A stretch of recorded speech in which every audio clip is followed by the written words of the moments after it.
அஸ்ஸலாமு good evening guys. கேக்குதா? Confirm பண்ணுங்க ஒரு ஆள்.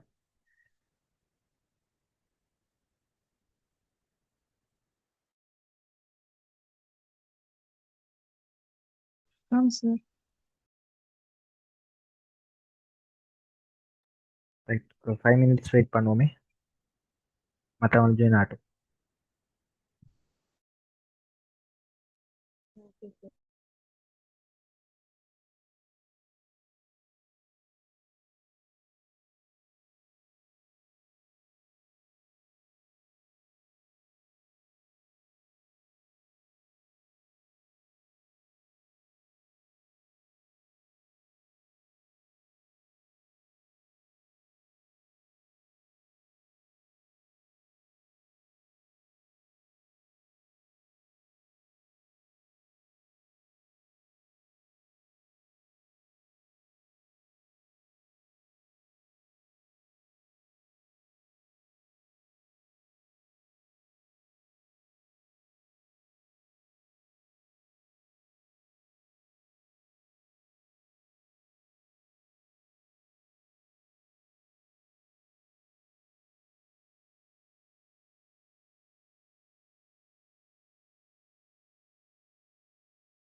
ரைட்.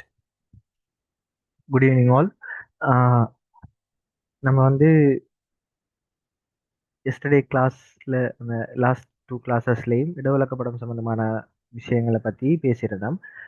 அதை பற்றின பேசப்பட்ட விஷயங்களை அடிப்படையாக வச்சு உங்களோட ப்ராக்டிசஸை வந்துட்டு கண்டினியூஸாக செய்யுங்க.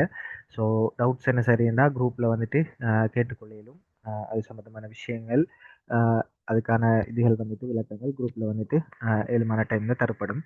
அண்ட் அதோட இன்றைக்கு நம்ம பார்க்க போகிற விஷயம் என்னன்னு கேட்டால் இடவிலக்க படம் மாதிரியே இப்போ உங்களோட பார்ட் 1 பேப்பரை நம்ம எடுத்து பார்த்தோம்னா பார்ட் 1 பேப்பரில் முதலாவது 40 MCQs இருக்கும். அதுக்கு பின்னால் ஒரு இடவிலக்க படம், அதுக்கு பின்னால் உலகப்படம் குறித்தல் சம்மந்தமான விஷயம், அதுக்கு பின்னால் உங்களுக்கு வந்து 4 கேள்விகள் வந்துட்டு தந்திருப்பாங்க.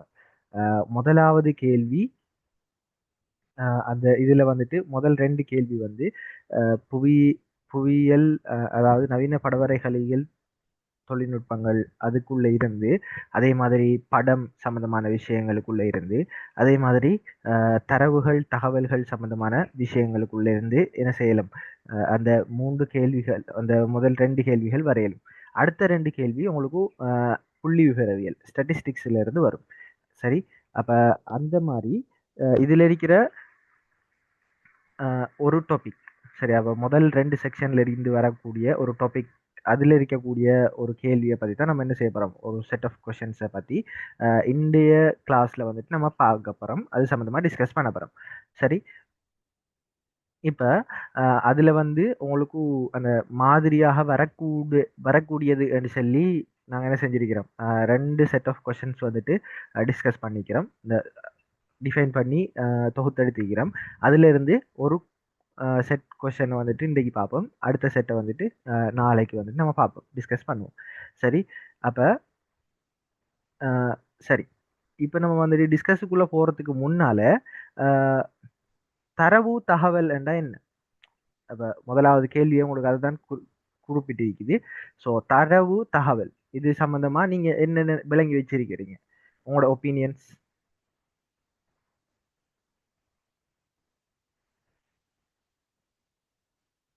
யார் சரி சொல்லலுமா?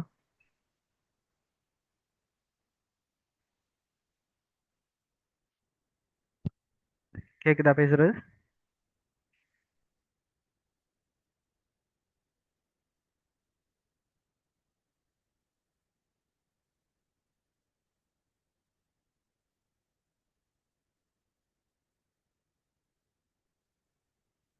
Are you audible, guys?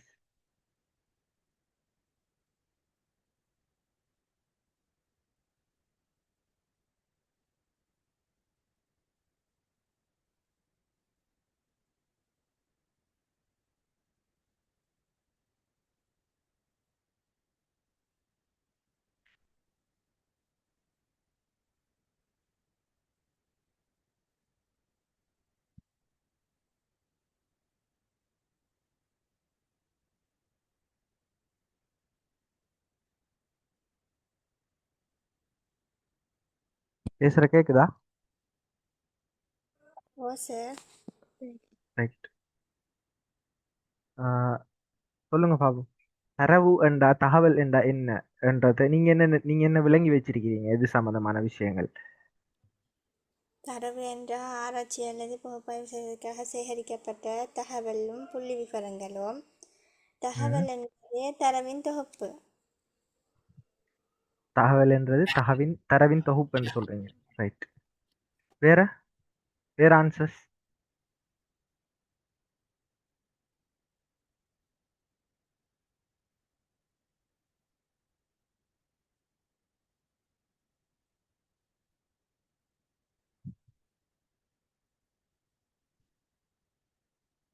இது சார்ந்த ஆன்சர்ஸ் என்னால் இன்னும் பெட்டரா சொல்லும் அப்படி என்றார்கள், இல்ல இதுக்கு மாற்றமான ஒப்பீனியன் இருக்கிறார்கள்?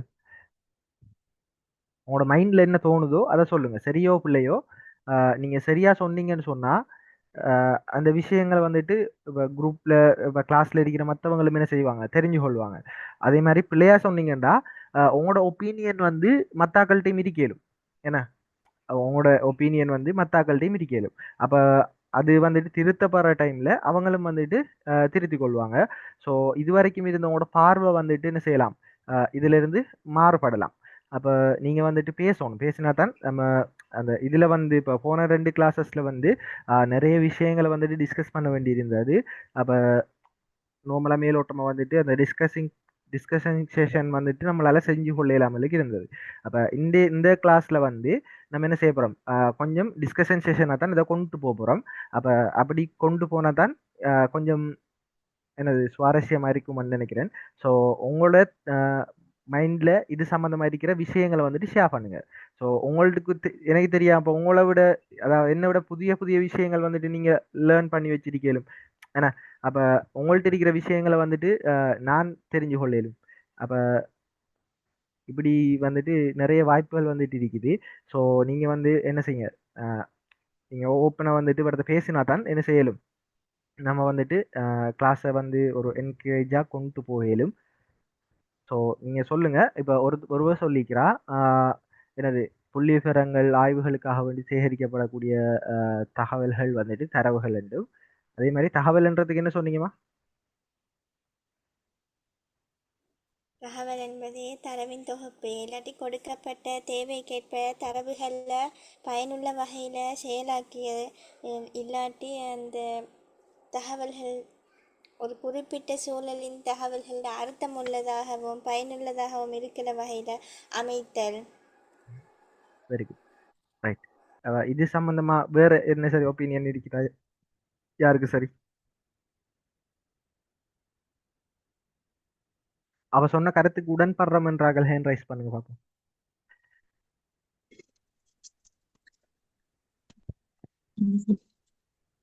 தரவில் இருந்து பெறப்படுபவை தகவல்கள். தரவில் இருந்து பெறப்படுபவை தகவல்கள். அப்ப தரவுன்றது என்னது? ஆராய்ச்சி அல்லது பகுப்பாய்வு செய்வதற்காக சேகரிக்கப்பட்ட தகவல்களும் புள்ளி விவரங்களும் தரவு எனப்படும்.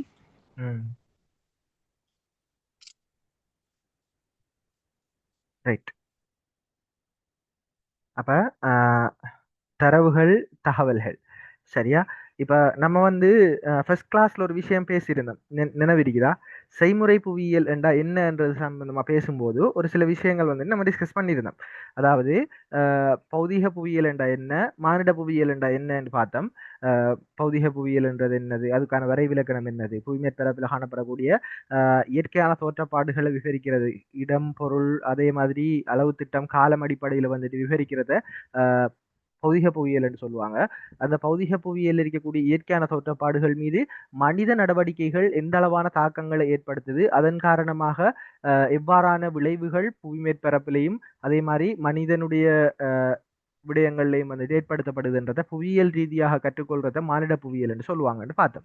இப்ப அதுல செய்முறை புவியியல் என்றா என்ன என்றது சம்பந்தமாக வந்துட்டு நம்ம பேசும்போது நம்ம சொல்லியிருந்தோம், இந்த பௌதிக புவியியலையும் மானிட புவியியலையும் சம்பந்தமான விஷயங்களை வந்துட்டு படிக்கிறதுக்கு நமக்கு என்ன செய்யப்படுது, நிறைய தகவல்கள் வந்துட்டு தேவைப்படுது. அதாவது இப்ப பௌதிக ரீதியாக இருக்கக்கூடிய இயற்கையான தோற்றப்பாடுகள் இருக்குதானே, இப்ப உலக ரீதியில் இருக்கக்கூடிய உலகத்துல வந்து என்னது ஆயிரக்கணக்கான மலைகள் குன்றுகள் வந்துட்டு காணப்படுது, நூற்றுக்கணக்கான பள்ளத்தாக்குகள் வந்துட்டு காணப்படுது, ஆழமான அகழிகள் காணப்படுது, அதே மாதிரி எரிமலைகள் காணப்படுது, அதே மாதிரி வந்து நதிகள் காணப்படுது, பீடபூமிகள், பாலைவனங்கள், கடல்கள், இப்ப அமைக்கப்பட்ட குளங்கள், இப்படின்னு சொல்லி பல அடிப்படையிலான இயற்கையான பண்பாட்டு ரீதியாக உருவாக்கப்பட்ட தோற்றப்பாடுகள் வந்துட்டு புவி மேற்பரப்புல காணப்படுது. அப்ப இங்க இந்த புவி மேற்பரப்புல நமக்கு தெரியும், புவி மேற்பரப்பை ஏன் ஒரு தொகுதி என்று சொல்லி சொல்றாங்க. அதாவது புவி மேற்பரப்பு அதாவது புவியை வந்து ஏன் ஒரு மூடிய தொகுதி என்று சொல்லி சொல்றாங்கன்னு சொன்னா, மூடிய தொகுதி என்று சொல்லும்போது அதாவது தனது செயற்பாட்டுக்கு தேவையான சக்தியை வெளியிலிருந்து பெற்றுக்கொள்றது, அதே மாதிரி பதார்த்தங்களை தனக்குள்ளேயே உற்பத்தி செஞ்சு கொள்றது, இதுக்காக இதைத்தான் என்ன சொல்லுவாங்க, மூடிய தொகுதின்னு சொல்லுவாங்க. அப்ப இங்கே உருவாக்கப்படக்கூடிய பதார்த்தங்கள், அதாவது கற்கோளத்திலையும் சரி, இப்ப கற்கோளத்தில் எடுத்துக்கொண்டா கற்கோளத்தில் என்னென்ன உருவாக்கப்படும், அதாவது மலைகள் உருவாக்கப்படும், பள்ளத்தாக்குகள் உருவாக்கப்படும், ஏன்னா அப்ப அதே மாதிரி வந்து நிலக்குறைகள், எரிமலைகள் வந்துட்டு உருவாக்கப்படும். அப்ப இப்படியான பதார்த்தங்கள் வந்துகிட்டு கற்கோளத்தில் உருவாக்கப்படும். அதே மாதிரி நீர்க்கோளத்தில் என்ன உருவாக்கப்படும், நீர்னால நதிகள் வந்துட்டு உருவாக்கப்படும், சமுத்திரங்கள் வந்துட்டு உருவாக்கப்படும், ஏன்னா பனிமலைகள் இது உருவாக்கப்படும். அப்ப இப்படின்னு சொல்லி பல வகையான விஷயங்கள் வந்துட்டு நீர்க்கோளத்துக்குள்ள இருக்குது. அதே மாதிரி வளிக்கோளங்கள்ல வந்துட்டு பல்வேறு வகையான காலநிலையை கட்டுப்படுத்தக்கூடிய வாயுக்கள், ஓசோன் வாயுவாக இருக்கலாம், மெதேன் வாயுவாக இருக்கலாம், குளோரோஃப்ளோரோ கார்பனாக இருக்கலாம், அதே மாதிரி கார்பன் ஈரோக்சைடு இப்படின்னு சொல்லி ஒட்சிசன் இப்படின்னு சொல்லி பல வகையான வாயுக்கள் வந்துகிட்டு என்ன செய்யப்படுது, உற்பத்தி செய்யப்படுது. நாளுக்கு நாள் அந்த வளிமண்டலத்தில் இருக்கக்கூடிய வாயுக்கள் வந்துகிட்டு அதோட விகிதாசாரங்கள் வந்துகிட்டு கூடி குறைஞ்சு கொண்டே இருக்குது. அப்ப அதே மாதிரி உயிர்கோளத்தை எடுத்துக்கொண்டோம்னா இந்த கட்கோளம், வளிக்கோளம், நீர்க்கோளம் இந்த மூன்றுக்கும் இடையில என்ன செய்யப்படுது, இந்த உயிர்கோள தொகுதி வந்துட்டு பரம்பி காணப்படுது. அப்ப மண்ணுக்கு அடியில வாழக்கூடிய பாக்டீரியாக்கள்ல இருந்து, எரிமலை பிரதேசங்கள்ல வாழக்கூடிய பாக்டீரியாக்கள்ல இருந்து, கடல் அடியில வாழக்கூடிய பாக்டீரியாக்கள்ல இருந்து, அதே மாதிரி என்னது மிகப்பெரிய உயிரினமான நீலத்திமிங்கிலத்துல இருந்து பரிணாம வளர்ச்சி பெற்ற மனிதன் வரைக்கும் இந்த கட்கோளம், வளிக்கோளம், நீர்க்கோளம் இந்த மூன்றோடையுமே சம்பந்தப்பட்டு தான் என்ன செஞ்சு கொள்றான், வாழ்ந்து கொண்டிருக்கிறான். இந்த உயிர்கோளங்கள்ல இருக்கக்கூடிய தாவரங்களாக இருக்கலாம், விலங்கினங்களாக இருக்கலாம், மனிதர்களாக இருக்கலாம்.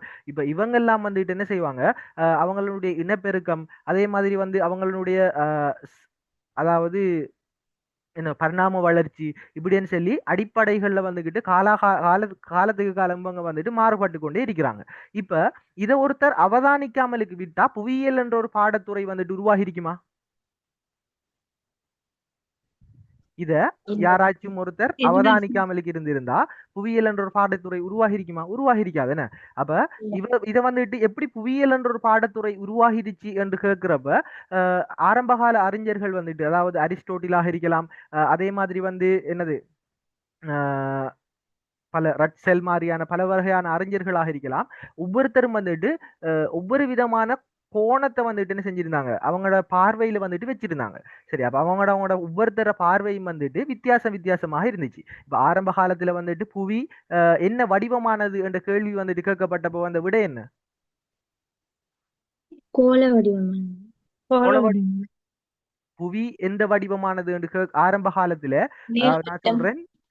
நான் சொல்றேன் உருவான, அதாவது மனிதன் சிந்திக்க ஆரம்பிச்ச புவியை பத்தி மனிதன் சிந்திக்க ஆரம்பிச்சது பின்னால ஒரு கேள்வி ஒன்று வந்துச்சு மனிதர்களுக்கு நடுவுல, பூமி என்ன வடிவமானது, பூமி எந்த வடிவத்தில் இருக்கும் சொல்லி கேட்டப்ப அதுக்கு ஒரு விடை ஒன்று வழங்கப்பட்டுச்சு. அந்த விடை யாருக்காவது தெரியுமா? சொல்லுமா. தட்டையானதா? புவி தட்டையானது. Very good. புவி தட்டையானது என்ற ஒரு எடுகோள் வந்துட்டு என்ன செய்யப்பட்டுச்சு, வழங்கப்பட்டுச்சு. சரியா? அப்ப அதுக்கு பின்னால கொஞ்ச காலம் அது அந்த சமுதாயத்துல வாழ்ந்து கொண்டிருந்த மனிதர்கள் வந்துட்டு பூமி தட்டையானது தான் நம்பி கொண்டிருந்தாங்க. சரியா? அதே மாதிரி அதுக்கு பின்னால வந்த தொலமி மாதிரியான அறிஞர்கள் வந்துகிட்டு கப்பல்ல என்ன செய்யறது, ஒரு முனையில இருந்து பயணிச்சு திரும்பவும் அந்த இடத்தால பயணம் செய்யாமலுக்கு அது தவிர்ந்த வேற இடத்தாலேயே பயணம் செஞ்சு ஒரு நேர்கோடாக பயணம் செய்யறதால திரும்ப வேற வழியால அதே இடத்துக்கு வந்து சேர இயலுது. அப்ப இதன் அடிப்படையாக வச்சுக்கொண்டு புவி கோள வடிவமானது என்றதை என்ன செஞ்சாங்க, நிரூபிச்சாங்க. அதே மாதிரி கலிலியோ கல்லி வந்துட்டு கண்டுபிடிச்சது, கலிலியோ கல்லி தொலைநோக்கிய வந்துட்டு கண்டுபிடிச்சதுக்கு பின்னால என்ன செய்யப்பட்டுச்சு, வானத்துல வந்துகிட்டு அவதானங்கள் மேற்கொள்ளப்பட்டுச்சு. அப்ப வானத்தில் இருக்கக்கூடிய கிரகங்கள், அதே மாதிரி கோள்கள், துணைக்கோள்கள் சம்பந்தமான அவதானிப்புகள் வந்துட்டு என்ன செய்யப்பட்டுச்சு, அந்த காலங்கள்ல வந்துட்டு மேற்கொள்ளப்பட்டுச்சு. அப்ப எடுத்து பார்க்கும்போது இப்ப செவ்வாய் கிரகத்தை கலிலியோ என்ன செய்வார், ஒரு மொட்டை மாடியில் இருந்துட்டு தொலைநோக்கி எடுத்து வச்சுட்டு ஒத்த கண்ணால பார்க்கக்குள்ள அந்த இடத்துக்குள்ள அவர் என்ன செய்வார், வியாழனை பார்ப்பார், அதே மாதிரி செவ்வாய் கிரகத்தை பார்ப்பார், புதனை பார்ப்பார். அப்ப அதே மாதிரி வந்து நிலாவை பார்ப்பார், நம்மட துணைக்கோளாக இருக்கக்கூடிய நிலாவை பார்ப்பார். இப்படின்னு சொல்லி பார்க்கும்போது எல்லா வகையான கிரகங்களும் வந்துட்டு ஒரு வகையான வட்ட வடிவத்தை தான் என்ன செய்யப்பட்டிருக்குது, அந்த வடிவத்துல தான் கோள வடிவத்துல என்ன செய்யப்பட்டிருக்குது, உருவாகி காணப்பட்டிருக்குது. அப்ப பூமியும் வந்துட்டு என்னது கோள வடிவத்துல தான் உருவாகி இருக்கணும் என்ற மாதிரியான யூகங்கள் என்ன செஞ்சாங்க அந்த காலத்து அறிஞர்கள் வந்துட்டு முன் வச்சாங்க. அதுக்கு பின்னால கைத்தொழில் புரட்சி பின்னால என்ன செய்யப்பட்டுச்சு, வானை நோக்கி விண்கலங்கள் செய்மதிகள் வந்துகிட்டு அனுப்பப்பட்டுச்சு. இப்ப வானில் இருக்கக்கூடிய செய்மதிகள்ல இருந்து பூமியினுடைய வடிவம் வந்து பூமியினுடைய வடிவம் தொடர்பான துல்லியமான கருத்துக்கள் வந்துட்டு என்ன செய்யப்படுது, இப்ப நவீன காலத்துல வந்துட்டு நம்மளால பெற்றுக்கொள்ளக்கூடியதாக இருக்குது. இப்ப உதாரணத்துக்கு சொல்லணும்டா, ஆரம்ப காலத்துல அந்த அந்த கம்பேரிசனை நான் உங்களுக்கு சொல்றேன் பாருங்க. ஆரம்ப காலத்துல தட்டையாக காணப்பட்டுச்சு பூமி என்று சொல்லி சொன்னவங்க பிற்காலத்துல என்ன செஞ்சாங்க, பல்வேறு விதமான ஆராய்ச்சிகள் அது தொடர்பான பல்வேறு சிந்தனைகளை முன் வச்சு பூமி வந்துகிட்டு கோள வடிவமானது என்றதை முன்வைச்சாங்க. இப்ப தற்காலத்துல வந்துகிட்டு பூமியில 1/3 பகுதியை வந்துகிட்டு முழுமையாக ஒரே தடவையில படம் பிடிக்கக்கூடிய செய்மதிகள் வானத்துல நிறுத்தப்பட்டிருக்குது. இப்ப இப்படி நிறுத்தப்பட்டிருக்கக்கூடிய பல செய்மதிகளோட துணையை கொண்டு என்ன செய்யப்படுது, பூமியினுடைய முழு வடிவத்தை படம் பிடிக்கிறாங்க. அப்ப அப்படி படம் பிடிச்சு பாக்குறப்ப என்ன செய்யறாங்க, பூமி வந்துகிட்டு கோள வடிவமானதுதான், ஆனா என்ன செய்யப்படுற இல்ல, முழுமையான ஒரு கோள வடிவமானது இல்ல. அது வந்துகிட்டு என்ன செய்யப்படுது, ஒரு தோடம்பழம் மாதிரி உச்சிகள்ல தட்டையான வடிவத்தை கொண்டது. அதனால உச்சிகள் என்னது, அதாவது சரியாக சொல்லணுமாக இருந்தா நிலைக்குத்தான அச்சுக்கும் கிடையான அச்சுக்கும் இடையில் இருக்கக்கூடிய நிலைக்குத்தான சுற்றளவுக்கும் கிடையான பூமியினுடைய கோள வடிவமாக இருந்தாலும் நிலைக்குத்தான சுற்றளவுக்கும் கிடையான சுற்றளவுக்கும் இடையில என்ன வித்தியாசம் காணப்படுது. கிடையான சுற்றளவு அதிகமாக இருக்குது, நிலைக்குத்தான சுற்றளவு குறைவாக இருக்குது என்றதை வந்துட்டு என்ன செய்யறாங்க, இதெல்லாம் அடிப்படையாக வச்சுக்கொண்டு முடிவு செய்யறாங்க. அப்ப இப்படி மனிதன் சிந்திக்காமலுக்கு இருந்திருந்தா பூமி தட்டையானதா, அது தட்டையா இருந்த கோள வடிவமாக இருந்த இல்ல பலூன் வடிவமாக இருந்தான்னு சொல்லி சிந்திக்காமலுக்கு விட்டு இருந்தான்னு சொன்னா இப்படியான ஒரு முடிவு நமக்கு கிடைச்சிருக்குமா?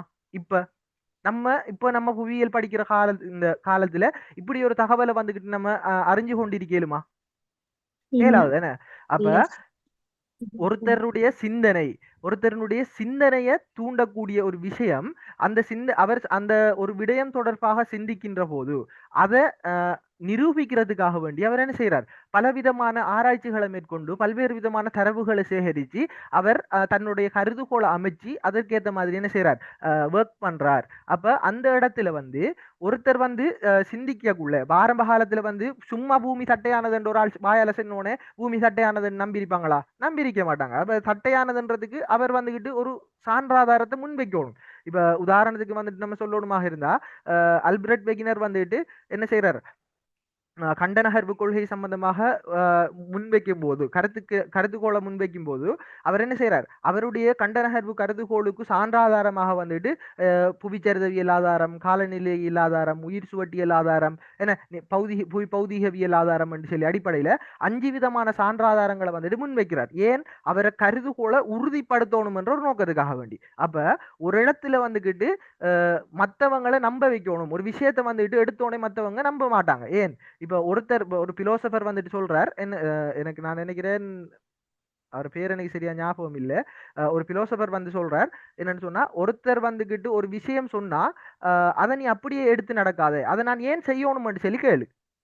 சரியா, ஒரு விஷயத்த ஒருத்தர் வந்துட்டு உன்னோட இதை செய்யன்னு சொன்னா அதை ஏன் நான் செய்யணும் என்ற கேள்வியை வந்துட்டு நீ கேளு என்று சொல்லி சொல்றார். அப்ப இதுல இருந்து அவர் சொல்ல வர விஷயம் என்னன்னு சொன்னா, ஒரு ஆதாரம் இல்லாமலுக்கு ஒரு விஷயத்த வந்துட்டு நீ நம்பாத. ஒரு விஷயத்த வந்துகிட்டு என்ன செய்யறது, ஆதாரம் இல்லாமலுக்கு நம்ப வேணாம். அதே மாதிரி வந்துகிட்டு எடுப்பிலே ஒருத்தர கதையை வந்துட்டு முழுமையாக நம்ப கூடாது. இப்படியான விஷயங்கள் வந்துட்டு சொல்றார். அப்ப மத கலாச்சாரங்களும் அதே மாதிரி வந்துட்டு சமய சம்பிரதாயங்கள் இப்படியான பல விஷயங்கள் வந்துகிட்டு ஊறி போயிருந்த அந்த காலகட்டங்கள்ல மனிதர்கள் அறிவியல் ரீதியாக சிந்திக்க ஆரம்பிக்கக்குள்ள இப்ப என்ன சொல்றார், ஒரு புவியியல் அறிஞர் கூட சொல்றார், அதாவது என்னது, மனிதர்கள் வந்துகிட்டு ஆரம்ப காலத்துல மானிட புவியியல் சம்பந்தமாக வந்துட்டு பேசும்போது ரட்சலன் நினைக்கிறேன் மேபி அவர் வந்து என்ன சொல்றாருண்டா, மனிதனை புறக்கணித்து விட்டு மலைகள், மரங்கள், அதே மாதிரி வந்து நதிகள் என்பவற்றை சித்தரிப்பதையே புவியியல் என்று சொல்லி அந்த காலத்து புவியியல் அறிஞர்கள் வந்துட்டு சொல்லி கொண்டிருந்தாங்க என்று சொல்லி சொல்றேன். அப்ப அதுக்கு பின்னால வந்துகிட்டு மனிதர்களும் இதுக்குள்ள இருக்கிறாங்க,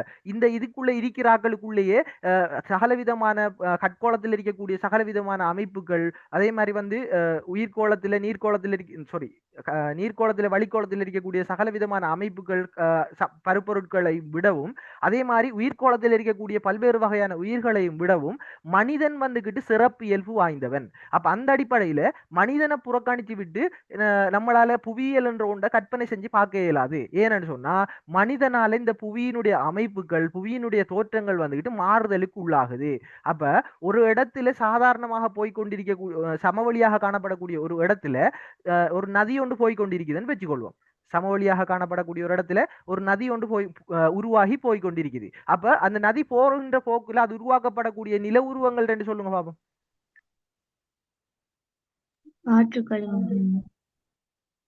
நதி கேள்வியை தெளிவா விளங்கிக் கொள்ளுங்க. ஒரு இடத்துல சமவெளி, ஒரு ஒன்றுமே இல்லாத ஒரு நிலப்பரப்புல என்ன செய்யுது, புதிதாக ஒரு நதி ஒன்று போகுது. சரியா? இப்ப புதிதாக அந்த இடத்துல வரக்கூடிய அந்த நதி முதல் முறையா வருகுதுன்னு சொன்னா அந்த நதி ஒரு 10 வருடத்திலேயோ இல்ல 100 வருடத்திலேயோ அந்த பிரதேசத்தை எப்படி மாற்றி அமைச்சிருக்கும்? சமவெளியாக இருக்கக்கூடிய ஒரு பிரதேசத்தை ஒரு பள்ளத்தாக்காக முதல்ல என்ன செஞ்சிருக்கும்? மாற்றி அமைச்சிருக்கும். ஒரு வி வடிவ பள்ளத்தாக்காகவோ ஒரு யூ வடிவ பள்ளத்தாக்காகவோ என்ன செஞ்சிருக்கும்? அது மாற்றி அமைச்சிருக்கும். அதுக்கு பின்னால் அது என்ன செஞ்சிருக்கும்? வளைவுகளை தோற்றம் பெற்றிருக்கும். அப்ப இந்த வளைவுகள் என்ன செஞ்சிருக்கும்? அதை தோற்றுவிச்சிருக்கும். அப்ப இந்த இடங்கள்ல வந்துகிட்டு ஆரம்ப காலத்துல புவி உருவான காலத்திலிருந்து சமதரையாகவே காணப்பட்ட ஒரு இடம். அந்த நதி அந்த இடத்துல பயணம் செஞ்சதாலே அந்த நதி அந்த இடத்துக்குள்ளால பயணம் செஞ்சதாலே அது என்ன செய்யுதுன்னு சொன்னா ஒரு பள்ளத்தாக்கான ஒரு பிரதேசமாக வளைவான பள்ளத்தாக்குகளை கொண்ட ஒரு பிரதேசங்களாக என்ன செய்யுது?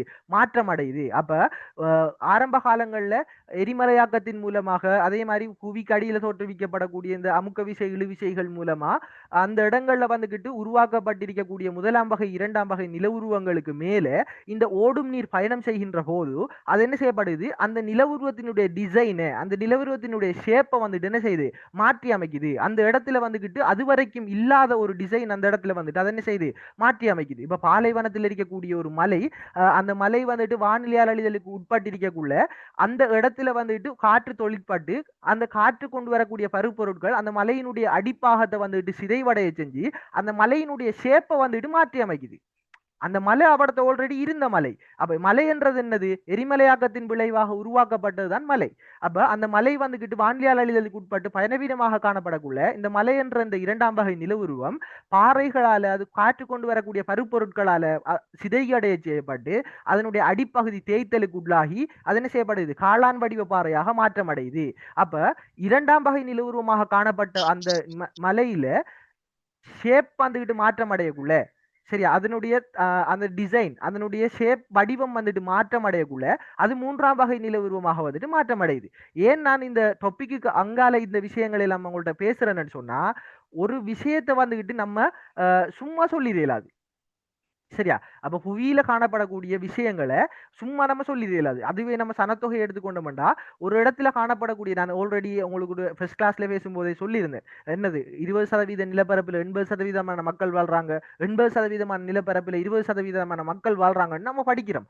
உங்களுக்கு தெரியுமா? உங்கள யாராச்சும் உங்களுக்கு நம்ம இந்த குரூப்ல வந்துட்டு இருக்கிறோம் நான் உட்பட. சரியா? நான் உட்பட 15 பேர் நம்ம இந்த குரூப்ல வந்துட்டு இருந்து கொண்டிருக்கோம். இப்ப நம்ம 15 பேரும் நம்ம போய் பார்த்தோமா 20% நிலப்பரப்புல 80% மக்கள் இருக்கிறாங்க, 80% நிலப்பரப்புல 20% மக்கள் இருக்கிறாங்கன்றத நம்ம நேரடியா கண்ணால போய் பார்த்தோமா? இல்ல. பார்க்காமலுக்கு நம்ம எப்படி நம்புறோம்? பார்க்காம ரைட். அப்ப இந்த பௌதீக புவியியல் சம்பந்தமான விஷயங்களாக இருக்கலாம், மானிட புவியியல் சம்பந்தமான விஷயங்களாக இருக்கலாம், ஏதாவது ஒரு கொள்கை இது இப்படி இருக்கும் என்ற ஒரு யூகம் தென்பட்டாலும் மனதுக்குள்ள ஒரு இப்படி இருக்கும் என்று சொல்லி ஒரு யூகம் எழுந்தாலும் அதே மாதிரி இது இப்படி காணப்படலாம் என்ற ஒரு சிந்தனை மனசுக்குள்ள வந்துட்டு எழுந்துட்டாலும் சரியா அப்ப அதை வந்துட்டு நிரூபிக்கிறதுக்காக வேண்டிய ஆராய்ச்சியாளர்கள் என்ன செய்வாங்க? இது சாத்தியமான உண்டா? இது வந்துட்டு இப்ப உதாரணத்துக்கு வந்துட்டு இன்னும் சொல்லணுமாக இருந்தா பூமி வந்துகிட்டு என்ன செய்யுது? தன்னை தானே சுற்றி கொண்டு சூரியனை சுற்றி கொண்டு இருக்குது. இதனுடைய தோற்றப்பாடு பத்தி விளக்கும் போது ஐன்ஸ்டைன் வந்துகிட்டு என்ன செய்யறார்? E=mc² என்ற ஒரு கோட்பாட்டு அடிப்படையாக வச்சு இதை வந்துட்டு விளக்குறார். அப்ப இதுவரைக்கும் வந்துகிட்டு சாதாரணமாக சுற்றி கொண்டிருக்குது என்று சொல்லி அறியப்பட்ட இடத்துல அது என்ன செய்யுதுன்னு சொன்னா நம்மட பூமிக்கு மேல இருக்கக்கூடிய இந்த ஸ்பேஸ், அதாவது நம்ம விண்வெளியில இருக்க இந்த விண்வெளின்னு சொல்லி நம்ம அழைக்கிற இந்த ஸ்பேஸ் வந்துகிட்டு நம்மட பூமி சூரியன் உட்பட எல்லா விஷயங்களையும் என்ன செஞ்சு கொண்டிருக்குன்னா தாங்கி கொண்டிருக்குது. அந்த சூரியன் மையத்தில் இருக்கக்கூடிய சூரியன் அதனுடைய நிறை காரணமா என்ன செய்யப்படுதுன்னா அந்த இடத்தை வந்துகிட்டு பள்ளமாக்குது. அதால அது சுத்தி என்ன செய்யப்படுது? வளர்ச்சிருக்கக்கூடிய கோள்கள் வந்துகிட்டு உருவாகுது. அது இன்னும் லேசா அவங்களுக்கு விளங்குற மாதிரி சொல்லணும்னு சொன்னா அவர் என்ன சொல்றாருண்டா நம்ம ஒரு பாயை இப்படி விரிச்சோம்னு சொன்னா இந்த பாய்க்கு மேல ஒரு போலை தூக்கி நம்ம வச்சோம்னா இந்த பாய் இப்படி எரிக்குமா? இல்ல தானே. இப்ப இந்த பாய் என்ன செஞ்சிடும்? இப்படி மாறிடும். ஏன்னா இப்ப நடுவுல இந்த போல் இருக்கும். இப்ப இதை சுத்தி நம்ம போலை வந்துகிட்டு வச்சோம்னு சொன்னா இந்த இதுல சுத்தி இருக்கக்கூடிய போல்கள் வந்துட்டு என்ன செய்யும்? அப்படியே அந்த பள்ளமான இது வழியாக அப்படியே சுத்தி சுத்தி சூரியனை நோக்கி வர ஆரம்பிக்கும். அப்ப இப்படி வந்துகிட்டு ஒரு முறையில தான் என்ன செய்யப்படுது? இந்த பிரபஞ்ச கிரகங்கள் வந்துகிட்டு இயங்கி கொண்டிருக்குது என்றத ஐன்ஸ்டீன் என்ன செய்யறார்? E=mc² என்ற அந்த கோட்பாட்டின் மூலமாக முன்வைக்கிறார். சரி, அப்ப இதெல்லாம் வந்துகிட்டு யூகமாகத்தான் இப்ப வரைக்குமே இருந்து கொண்டிருக்குது. இதெல்லாம் உண்மைதானன்றது என்ன செய்யல ஆதாரபூர்வமாக வந்துட்டு இந்த நிரூபிக்க முடியல. அதை வந்துட்டு ஒரு கொள்கை அடிப்படையில தானே செய்றாங்க, விஞ்ஞானிகள் வந்துட்டு நம்புறாங்க. அப்ப இப்படி தற்காலம் வரைக்கும் சரியா, இப்ப இது நம்மட காலத்துக்கு பின்னாலேயும் கூட நம்மட பேர பிள்ளைகள் வரக்கூடிய காலங்கள் வரைக்கும் இந்த புவியியல் துறை என்ன செஞ்சு கொண்டிருக்கும், ஏதோ ஒரு அடிப்படையில விருத்தி அடைஞ்சு கொண்டே இருக்கும், ஏதோ ஒரு அடிப்படையில வளர்ச்சி அடைஞ்சு கொண்டே தான் இருக்கும். அப்ப நம்ம இப்ப படிச்சு கொண்டிருக்கிற பௌதிக புவியியல் இருக்கலாம், மானிட புவியியல் இருக்கலாம், இதுல இருக்கக்கூடிய நம்ம படிக்கிற விஷயங்கள், இப்ப அதுல இருக்க நம்ம படிக்கிற யூனிட்ஸ் இருக்கலாம், பௌதிக புவியியல்ல நம்ம படிக்கிற யூனிட்ஸ் இருக்கலாம், அகவிசை புறவிசை மாதிரி. அதே மாதிரி மானிட புவியியல்ல சனத்தொகை குடியிருப்புகள் என்ற அடிப்படையில, அதே மாதிரி பௌதிக புவியியல இயற்கையான அர்த்தம், மானிட புவியியல்ல விவசாய தொழில்நுட்பம் என்ற அடிப்படைகள் நம்ம படிக்கிற யூனிட்டுகள் இருக்கலாம். இதெல்லாம் எங்கிருந்து உருவானுச்சு, சரியா, இதெல்லாம் எங்கிருந்து வந்துச்சுன்னு சொல்லி யோசிச்சிருக்கீங்களா? அப்ப இதெல்லாம் எப்படி உருவானுச்சு, அந்த துறைகள்ல வந்துகிட்டு ஆர்வம் கொண்ட அறிஞர்கள் என்ன செஞ்சாங்கன்னு சொன்னா, அந்த விஷயங்களை வந்துகிட்டு திரட்ட, அது தொடர்பான தகவல்களை வந்துட்டு திரட்ட ஆரம்பிச்சாங்க. அப்ப ஒரு இடத்துல வந்துகிட்டு தரவு என்று சொல்லப்படுறது என்ன சொல்லப்படுதுன்னு சொன்னா, ஒரு குறிப்பிட்ட விடயம் தொடர்பான அறிவை விருத்தி செய்யக்கூடிய அனைத்து விவரங்களையும் என்னன்னு சொல்றாங்க, தரவுகள் என்று சொல்றாங்க. அப்ப ஒரு ஏதாவது ஒரு குறிப்பிட்ட விடயம் நம்ம மனசுக்குள்ள இருக்கக்கூடிய அல்லது நம்ம சிந்திக்கக்கூடிய ஏதாவது ஒரு குறிப்பிட்ட விவரம் தொடர்பான அறிவை விருத்தி செய்யக்கூடிய அனைத்து விவரங்களையும் என்னன்னு சொல்லுவாங்க, தரவுகள் என்று சொல்லி சொல்லுவாங்க. அப்ப நம்மட மனதுக்குள்ள இருக்கக்கூடிய ஒரு எண்ணம், இப்போ ஐன்ஸ்டீனுக்கு அப்பிள் மரத்துல இருந்து அப்பிள் பழமேன் கீழே விழுதுன்னு சொல்லி ஒரு யோசனை தோணுச்சு, சரியா. அப்ப அவர் யாரு, நியூட்டன், சரியா. அப்ப நான் வேற பேர் சொன்னேனா, சரி. நியூட்டனுக்கு வந்துட்டு என்ன செஞ்சிச்சு, அப்பிள் மரத்துல இருந்து அப்பிள் பழமே கீழே விழுகுதுன்னு சொல்ற ஒரு யோசனை தோணுச்சு. இப்ப அவர் வந்துகிட்டு அவர் என்ன செய்யறார், ஏன் மேல போடா கீழே விழுகுதுன்னு சொல்ற ஒரு யோசனை தோணுச்சு. அப்ப அவரது மனதுக்குள்ள எழுந்த எண்ணங்களுக்கு அது தொடர்பாக அறிவை விருத்தி செஞ்சு கொள்றதுக்கு அவர் என்ன செஞ்சார், பல்வேறு இடங்கள்ல வந்துட்டு பல்வேறு விதமான தரவுகளை சேகரிக்க ஆரம்பிச்சார், அதுக்கான விவரங்களை வந்துட்டு சேகரிக்க ஆரம்பிச்சார். அவர் என்ன செஞ்சார், ஒரு இடத்துல போய் இப்ப இலங்கையில நின்று கீழே இருந்து ஒரு மேலோர் நோக்கி ஒரு பந்தை தூக்கி எறிஞ்சு பார்த்தார், அது திரும்ப கீழே வருதாண்டு. அதே மாதிரி திரும்ப அமெரிக்காவுக்கு போய் அங்க இருந்து அங்க ஒரு ஸ்பாட்டை செலக்ட் பண்ணி அங்க இருந்து ஒரு தரவு இந்த ஒரு போலை மேல தூக்கி போட்டு பார்த்தார், கீழே வருதாண்டு. சரியா, கீழே வந்துச்சு. திரும்ப என்ன ஆஸ்திரேலியாவுக்கு போனார். இப்படி எழுமாறாக பூமியில பல இடங்களுக்கு போய் அங்க போய் போலை தூக்கி போட்டு பார்த்து சும்மா யோசிச்சு பார்த்தா என்ன பைத்தியாரன்ற மாதிரி இருக்கும், விளங்குதா. அப்ப இப்படி எல்லாம் செஞ்சு பார்த்து இப்படி நிறைய ஆராய்ச்சிகளை மேற்கொண்டுதான் அதுக்கு பின்னால்தான் அவர் என்ன செய்யறார், புவியீர்ப்பு விசை என்ற ஒரு கோட்பாட்டை கண்டுபிடிக்கிறார். அந்த புவியீர்ப்பு விசை என்று அவர் கண்டுபிடிச்ச இந்த கோட்பாடு உலகத்துல தற்காலம் வரைக்கும் நிலநடுக்கமாக இருக்கலாம், அதே மாதிரி வந்து மண் சரிவாக இருக்கலாம், அதே மாதிரி வந்து ஓடும் நீரினுடைய செயற்பாடாக இருக்கலாம். இப்படி வந்து நம்ம ஏனைய துறைகளை விடுவோமே, இந்த புவியியல் துறைகள்லயே பல அடிப்படைகள்ல வந்துகிட்டு நம்ம இந்த பல அடிப்படையான விஷயங்கள் ஏன் நடக்குது என்றதை அறிஞ்சு கொள்றதுக்கு இந்த புவியீர்ப்பு விசை என்ற ஒரு கோட்பாடு வந்துட்டு நமக்கு ஒரு அடிப்படையான காரணியா வந்துட்டு இருந்துட்டு இருக்குது இந்த காலம், இந்த நிமிஷம், இந்த செகண்ட் வரைக்கும். அப்ப தரவுகள் தகவல்கள் எந்த அளவுக்கு முக்கியம் என்றது நமக்கு விளங்கியிருக்கும், சரியா. அப்ப இந்த இடத்துல வந்துட்டு நம்ம விளங்க கொள்ள வேண்டிய விஷயம் என்னன்னு சொன்னா, நம்மட மனதில் எழக்கூடிய ஒரு பிரச்சனைக்கு தீர்வாக நம்ம அதுக்கு சாதகமாக தேடி, அதே மாதிரி அதுக்கு சாதகமாகவோ அல்லது அதுக்கு எதிராகவோ தேடி பெற்றுக்கொள்ளக்கூடிய விவரங்களை தான் என்னன்னு சொல்லுவாங்க, தரவுகள் என்று சொல்லுவாங்க. அப்ப இந்த தரவுகள் வந்துகிட்டு எப்படி இருக்கும்னு சொல்லி கேட்டா, இந்த தரவுகள் வந்து நார்மலா பார்க்கும்போது ஒன்றுமே விளங்காது, சரியா. இப்ப என்னது 85 40 30 20 10 12.5 6.3 அதே மாதிரி வந்து என்னது -2.6 இப்படின்னு சொல்லி இருக்குதுன்னு சொன்னா, இப்ப இந்த நம்பர்ஸை வச்சுக்கொண்டு நம்மளால ஒன்றுமே செல்ல இயலாது, சரியா. அதே மாதிரி இந்த நம்பர்ஸோட வந்துட்டு நம்ம என்னது, அதாவது சரி, இத்தனை பாகை செல்சியஸ் என்று சொல்லி நம்ம என்ன செய்வோம், ஒரு கூட இன்னொரு சொல்ல வந்துட்டு சேர்ப்போம், 85 பாகை செல்சியஸ், அதே மாதிரி 23 பாகை செல்சியஸ், 16 பாகை செல்சியஸ், 10 பாகை செல்சியஸ், -2.6 பாகை செல்சியஸ் சொல்லி நம்ம என்ன செய்வோம், அதோட வந்துட்டு தகவல்கள் இந்த இன்னும் கொஞ்சம் விஷயங்களை வந்துட்டு அட்டாச் பண்ணுவோம். அப்ப கூட அந்த தரவுகள் வந்துட்டு என்ன செய்யாது, ஒரு பூரணத்துவம் இல்லாத ஒன்றாகத்தான் இருக்கும், சரியா. அப்ப இந்த தரவு வந்துகிட்டு என்ன செய்யப்படும்னு சொன்னா, ஒரு நம்மட ஒரு விஷயத்தை வந்துகிட்டு ஆராய்ச்சி செய்யறதுக்கு, சரியா, நம்மட மனதுக்குள்ள எழுந்த ஒரு சிந்தனையோ அல்லது நம்ம ஆராய்ச்சி செய்யக்கூடிய நம்ம ஏதாவது ஒரு நோக்கத்தை அடிப்படையாக வச்சு ஏதாவது ஒரு ஆராய்ச்சியை நம்ம செய்யறதுக்காக இருக்கிறோம்னு சொன்னா, அந்த ஆராய்ச்சிக்கு தேவையான நம்ம பரிசோதனைகள் பல செய்வோம். அதே மாதிரி அவதானிப்புகளை செய்வோம். இப்படி நம்ம செய்யும் போது பலவிதமான அவதானங்களையும் பலவிதமான பரிசோதனை முடிவுகளையும் வந்துட்டு நம்ம என்ன செஞ்சு கொள்வோம், தரவுகளாக சேகரித்து வச்சுக்கொள்வோம். அப்ப அது வந்துகிட்டு ஒரு பரிசோதனை மூலமான ஒரு வெளியீடாக இருக்கலாம், அதே மாதிரி அளவீட்டு மூலமான ஒரு அவதானிப்பாக வந்துட்டு அந்த இடத்துல வந்துட்டு அது இருக்கலாம். சரியா? அப்ப இப்படி வந்துகிட்டு இருக்கக்கூடிய இந்த விஷயங்களை நம்ம வந்துகிட்டு ஜென்ரலா பார்க்கும்போது அது ஒன்றுமே வழங்காது. சரியா? அப்ப இந்த பச்சை தரவுகள் இதை வந்து நம்ம என்ன சொல்லுவோம், பச்சை தரவுகள் என்று சொல்லி நம்ம சொல்லுவோம். இந்த பச்சை தரவுகள்ன்றது என்ன செய்யாது, அதாவது ஃப்ரெஷ்ஷா வந்துகிட்டு ஒரு ஆள் அவதானிச்சு இப்போ உதாரணத்துக்கு வந்துட்டு என்ன செய்யறார், ஒரு ஆள் வந்துட்டு காட்டுக்குள்ள போறார், எங்க மகியங்கன காட்டுக்குள்ள போறார். சரியா? வேடுவர்களை அவதானிக்கிறதுக்காக வேண்டி மகியங்கன காட்டுக்குள்ள வந்துட்டு ஒருவர் போறார். இப்ப அவர் வந்துட்டு என்ன செய்யறாருண்டா, அவர் அவதானிக்கார்.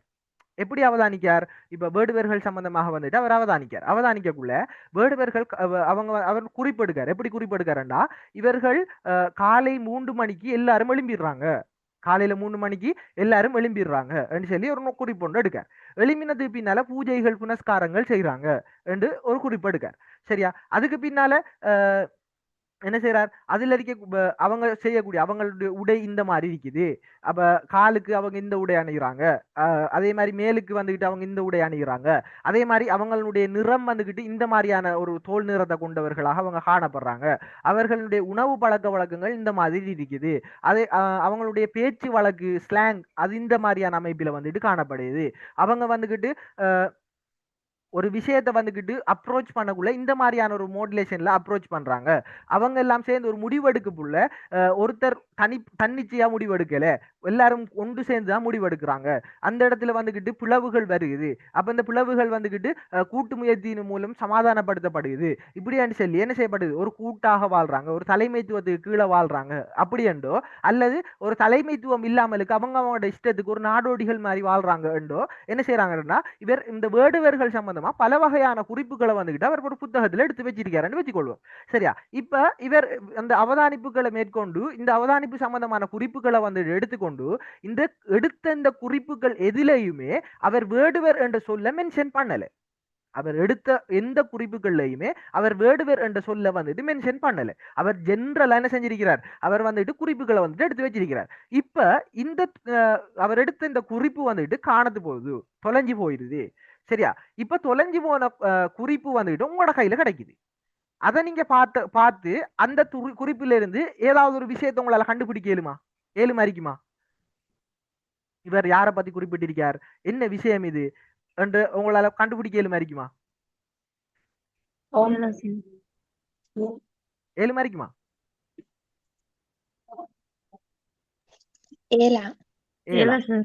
சரியா? அப்ப நம்மளால என்ன செய்யலாது, இந்த விஷயங்களை வந்துட்டு கண்டுபிடிக்க இயலாமலுக்கு இருக்கும்.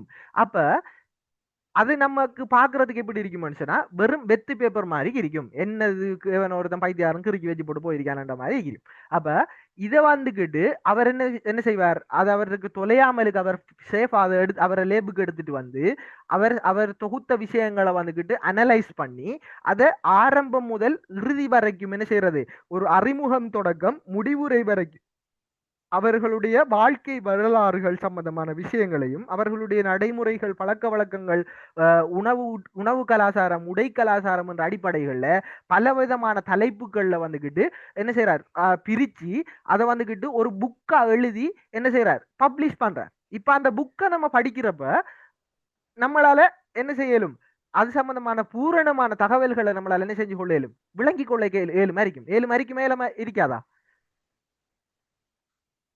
7 இருக்கும். அப்ப ஒரு ரைட், வெரி குட். அப்ப என்னது, ஒரு விஷயத்தை வந்துகிட்டு அவர் எடுத்த அந்த மூல இதுல இருந்து நம்மளால விளங்கி கொள்ள இயலாத விஷயத்தை அவர் அந்த மூல நோட்ஸை வச்சு கொண்டு அந்த குறிப்புகளை வச்சு கொண்டு அவர் உருவாக்குற அந்த புக்கை வாசிக்கிறதன் மூலமா அந்த முழு தகவலும் அவர் அந்த இடத்துல நேரடியாக போய் அவர் என்னென்ன விஷயங்களை எக்ஸ்பீரியன்ஸ் பண்ணாரோ அந்த விஷயங்களை கற்பனையில நம்மளோட மைண்டுக்குள்ள அவர் என்ன செய்வார், கொண்டுட்டு வருவார். சரியா? அப்ப அவங்க வேடுவர்கள் எப்படிதான் இருப்பாங்க, வேடுவர்கள்ல உடை உணவு பழக்க வழக்கங்கள் அவர்களுடைய பேச்சுக்கள் அவர்கள் முடிவெடுக்கிற விதம் எல்லாம் இப்படித்தான் இருக்கும் என்ற ஒரு பிம்பத்தை நம்ம மனசுக்குள்ள அவர் என்ன செஞ்சிருவார், அவர் எழுதின புக்கை நம்மளை வாசிக்க வைக்கிறதன் மூலமா அந்த பிம்பத்தை வந்துட்டு அவர் நம்மளுக்கு கிரியேட் பண்ணிடுவார். ஒரு எக்ஸ்பீரியன்ஸ் அவர் நமக்கு என்ன செஞ்சிருவார், தந்துருவார். அப்ப இந்த வேலையை தான் நம்மளோட ஜியோகிராஃபி உட்பட எல்லா சிலபஸ்ல இருக்கக்கூடிய எல்லா நோட்ஸஸும் வந்துட்டு செஞ்சு கொண்டு இருக்குது. அப்ப ஒவ்வொரு இடங்கள் நம்ம அவுட் ஆஃப் த டாபிக் போக தேவையில்ல, நம்மளோட ஜியோகிராஃபியை நம்ம எடுத்துக்கொண்டோம்னு சொன்னா ஜியோகிராஃபியில் இருக்கக்கூடிய பௌதீக புவியியல் சம்பந்தமாக ஒவ்வொரு விஷயங்கள் சம்பந்தமாக நீங்க படிக்கக்குள்ள ஆரம்பத்துல வந்து படிக்கும்போது ஒவ்வொரு விதமான அறிஞர்களை பத்தி படிச்சிருப்பீங்க. சரியா? அப்ப அகவிசைக்குள்ள படிக்கக்குள்ள அல்பர்ட் வெகினரை பத்தி படிச்சிருப்பீங்க. அதே மாதிரி வந்துட்டு கீஸ் மெத்யூஸ் மாதிரியான அறிஞர்களை பத்தி படிச்சிருப்பீங்க. அதே மாதிரி வந்துட்டு காலநிலை சம்பந்தமாக படிக்கக்குள்ள கெப்பனை பத்தி படிச்சிருப்பீங்க. ஏன்னா இப்ப எப்படின்னு சொல்லி ஒவ்வொரு வகையான அறிஞர்களும் ஏன் அவங்கள பத்தி படிக்கீங்கன்னு சொன்னா இந்த துறைகள்ல அவங்க முக்கியம். இப்ப நம்ம எந்த விஷயங்களை முக்கியமானதுன்னு சொல்லி படிக்கிறோமோ அந்த விஷயங்களை வந்துகிட்டு அவங்க என்ன செஞ்சாங்க, அரும்பாடுபட்டு நமக்கு தரவுகளை சேகரிச்சு அதை தகவல்களாக மாத்தி நம்மள்ட்ட கொண்டு வந்து சேர்த்திருக்கிறாங்க. சரியா? அதாலதான் நம்ம என்ன செஞ்சிருக்கிறோம், அவங்கள்ட்ட வந்துட்டு இந்த விஷயங்களை வந்துட்டு படிக்கிறோம். சரி, அப்ப இந்த தகவல்களை எடுத்தா இந்த தகவல்களை எப்படி தரவுகளாக இந்த தரவுகளை எடுத்தோம்னு சொன்னா இந்த தரவுகளை எப்படி தகவல்களாக வந்துட்டு மாற்றுகிறது.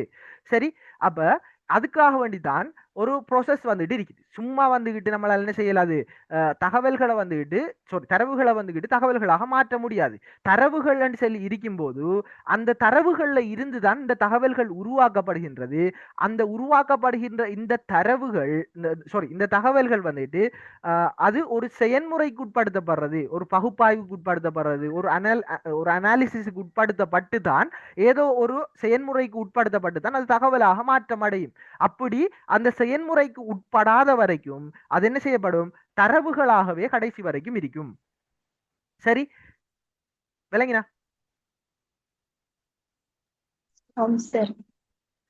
சரியா? அப்ப இந்த அடிப்படைகள்ல இது பத்தி சொல்லும் போது எப்படி சொல்றாங்க, ஆராய்ச்சி அல்லது பகுப்பாய்வு செய்யறதுக்காக வேண்டி சேகரிக்கப்பட்ட தகவல்களும் புள்ளி விவரங்களும் வந்துட்டு தரவுகள் சொல்லி சொல்றாங்க. அப்ப இதுக்கு ஏதாவது ஒரு நோக்கத்தின் அடிப்படையில அது தொடர்பான அறிவினை விருத்தி செய்யறதுக்காக வேண்டி நம்ம என்ன செய்வோம், விவரங்களை வந்துட்டு திரட்டுவோம். நம்ம திரட்டக்கூடிய அந்த அனைத்து விவரங்களையும் வந்துட்டு நம்ம தரவுகள் என்று சொல்லி சொல்லுவோம். சரி, அதுவே தகவல்கள் சொல்லும் போது சேகரிக்கப்பட்ட தரவுகளை ஏதாவது ஒரு முறை மூலமாக செயலாக்கம் செஞ்சு ப்ரொசஸ் பண்ணி அதை ஒழுங்கமைச்சதுக்கு பின்னால நமக்கு கிடைக்கக்கூடிய பயனுள்ள விடயம் வந்துகிட்டு என்னன்னு சொல்றது, தகவல் என்று சொல்லி நம்ம சொல்லுவோம். ஓ, சொல்லுங்க.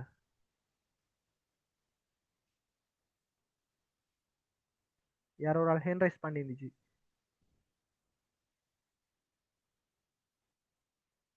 ரைட், சரியா? அப்ப இந்த முறைகள், அதாவது ஏதாவது ஒரு முறையை பயன்படுத்தி, உதாரணத்துக்கு நம்ம சொல்லணுமாண்டா ஒரு இடத்துல வந்துகிட்டு இப்ப இடவிளக்கப்படம் நம்ம பார்த்தோம் தானே, இந்த இடவிளக்கப்படத்துல வந்துட்டு இடவிளக்கப்படம் சம்பந்தமாக வந்துகிட்டு ஒரு இடவிளக்கப்படத்தை உருவாக்குறதுக்கு முதல் இப்ப ஏ என்ற ஒரு பிரதேசம் சம்பந்தமாக ஒரு இடவிளக்கப்படம் 150,000 இடவிளக்கப்படத்தை வந்துட்டு உருவாக்கணும்னு சொன்னா அந்த இடத்துக்கு போய் அந்த இடத்துல வந்துகிட்டு இப்போ ஒரு சதுர கிலோமீட்டர் பரப்பளவு கொண்ட ஒரு பிரதேசத்தை நம்ம இடவிளக்கப்படமா உருவாக்க போறோம்னா அந்த ஒரு சதுர கிலோமீட்டர் பரப்புக்குள்ள என்னென்ன மாதிரியான விடயங்கள் எல்லாம் எவ்வளத்தை இருக்குது, என்னென்ன பாயிண்ட்ல என்னென்ன மாதிரியான, அதாவது அது என்னன்னு சொல்லுவாங்க, லாட்டிடியூட் லாங்கிடியூட் சொல்லி சொல்லுவாங்க. அதாவது அகலக்கோட்டு நெடுங்கோட்டு அடிப்படைகள்ல வந்துகிட்டு அதனுடைய ஆழ்கூறுகள் வந்துட்டு எந்தெந்த புள்ளிகள்ல வந்துகிட்டு ஒரு கிணறு இருக்குதுண்டா அந்த எந்த புள்ளியில இருக்குது, ஒரு வீதி இருக்குதுண்டா அது எந்த புள்ளியில ஸ்டார்ட் ஆகி எந்த புள்ளியில முடிவடையுது, ஒரு கட்டடம் இருக்குதுண்டா அது எந்த புள்ளியில அந்த கட்டடம் இருக்குது, ஒரு வயல் நிலம் பரம்பி காணப்படுதுண்டா அது எந்த புள்ளியில அது பரம்பி காணப்படுது, இப்படியான விஷயங்களை வந்துட்டு சேகரிச்சுட்டு வருவாங்க. இப்ப இப்படி சேகரிச்சுட்டு வர அந்த தரவுகளை வந்துகிட்டு நம்ம பார்த்தோம்னா அதுல ஒன்றுமே இருக்காது. சரி, அதுல வந்துட்டு முக்கியமான விஷயங்கள் இருக்கும். ஆனா நமக்கு அது என்ன செய்யாது, லேசில வந்துட்டு அண்டர்ஸ்டாண்ட் பண்ணிக்கொள்ளக்கூடிய மாதிரி இருக்காது. ஆனா இந்த தரவுகளை எல்லாம் ஒன்று சேர்த்து அதுக்குரிய பொருத்தமான நிறங்கள், பொருத்தமான குறியீடுகளை பயன்படுத்தி ஒரு பொருத்தமான ஒரு அளவு திட்டத்தை பயன்படுத்தி அந்த அளவு திட்டத்துக்கு ஏத்த மாதிரி அந்த குறியீடுகள் நிறங்களை பயன்படுத்தி நம்ம இந்த படங்களை வரைகின்ற போது அந்த படம் சம்பந்தமான விளக்கங்களை அந்த படத்தை பார்த்து நம்மளால என்ன செஞ்சு கொள்ள மாதிரிக்கும், அண்டர்ஸ்டாண்ட் பண்ணிக்கொள்ளக்கூடிய மாதிரி இருக்கும். அப்ப ஒரு விஷயத்தை வந்துகிட்டு அனாலிசிஸ் பண்றதுக்கு, ஒரு விஷயத்தை வந்துட்டு பகுப்பாய்வு செய்யறதுக்கு நமக்கு என்ன செய்யப்படுது, இந்த தகவல்களை ஒழுங்குபடுத்த வேண்டிய ஒரு முறை ஒன்று தேவைப்படுது. சரியா? அப்ப இப்படி பயன்படுத்தப்படக்கூடிய முறைகள் என்னென்ன மாதிரியான முறைகள் இருக்குது சொல்லுங்க.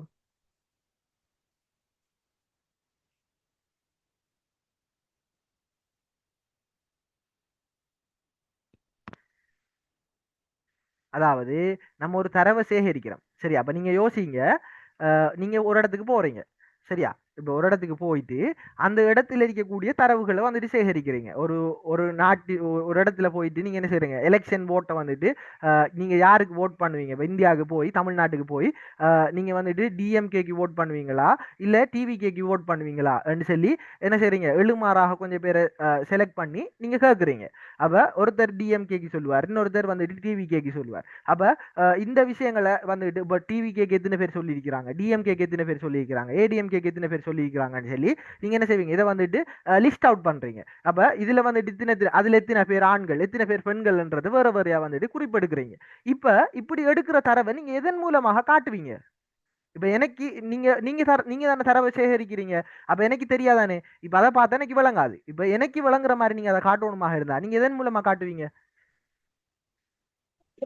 குறிப்புகள், தரவு மூலாதாரம், தரவு மூலாதாரம் மூலமா காட்டுவீங்களா? இணையதளங்கள், மின்னஞ்சல் இணையதளங்கள், மின்னஞ்சல்.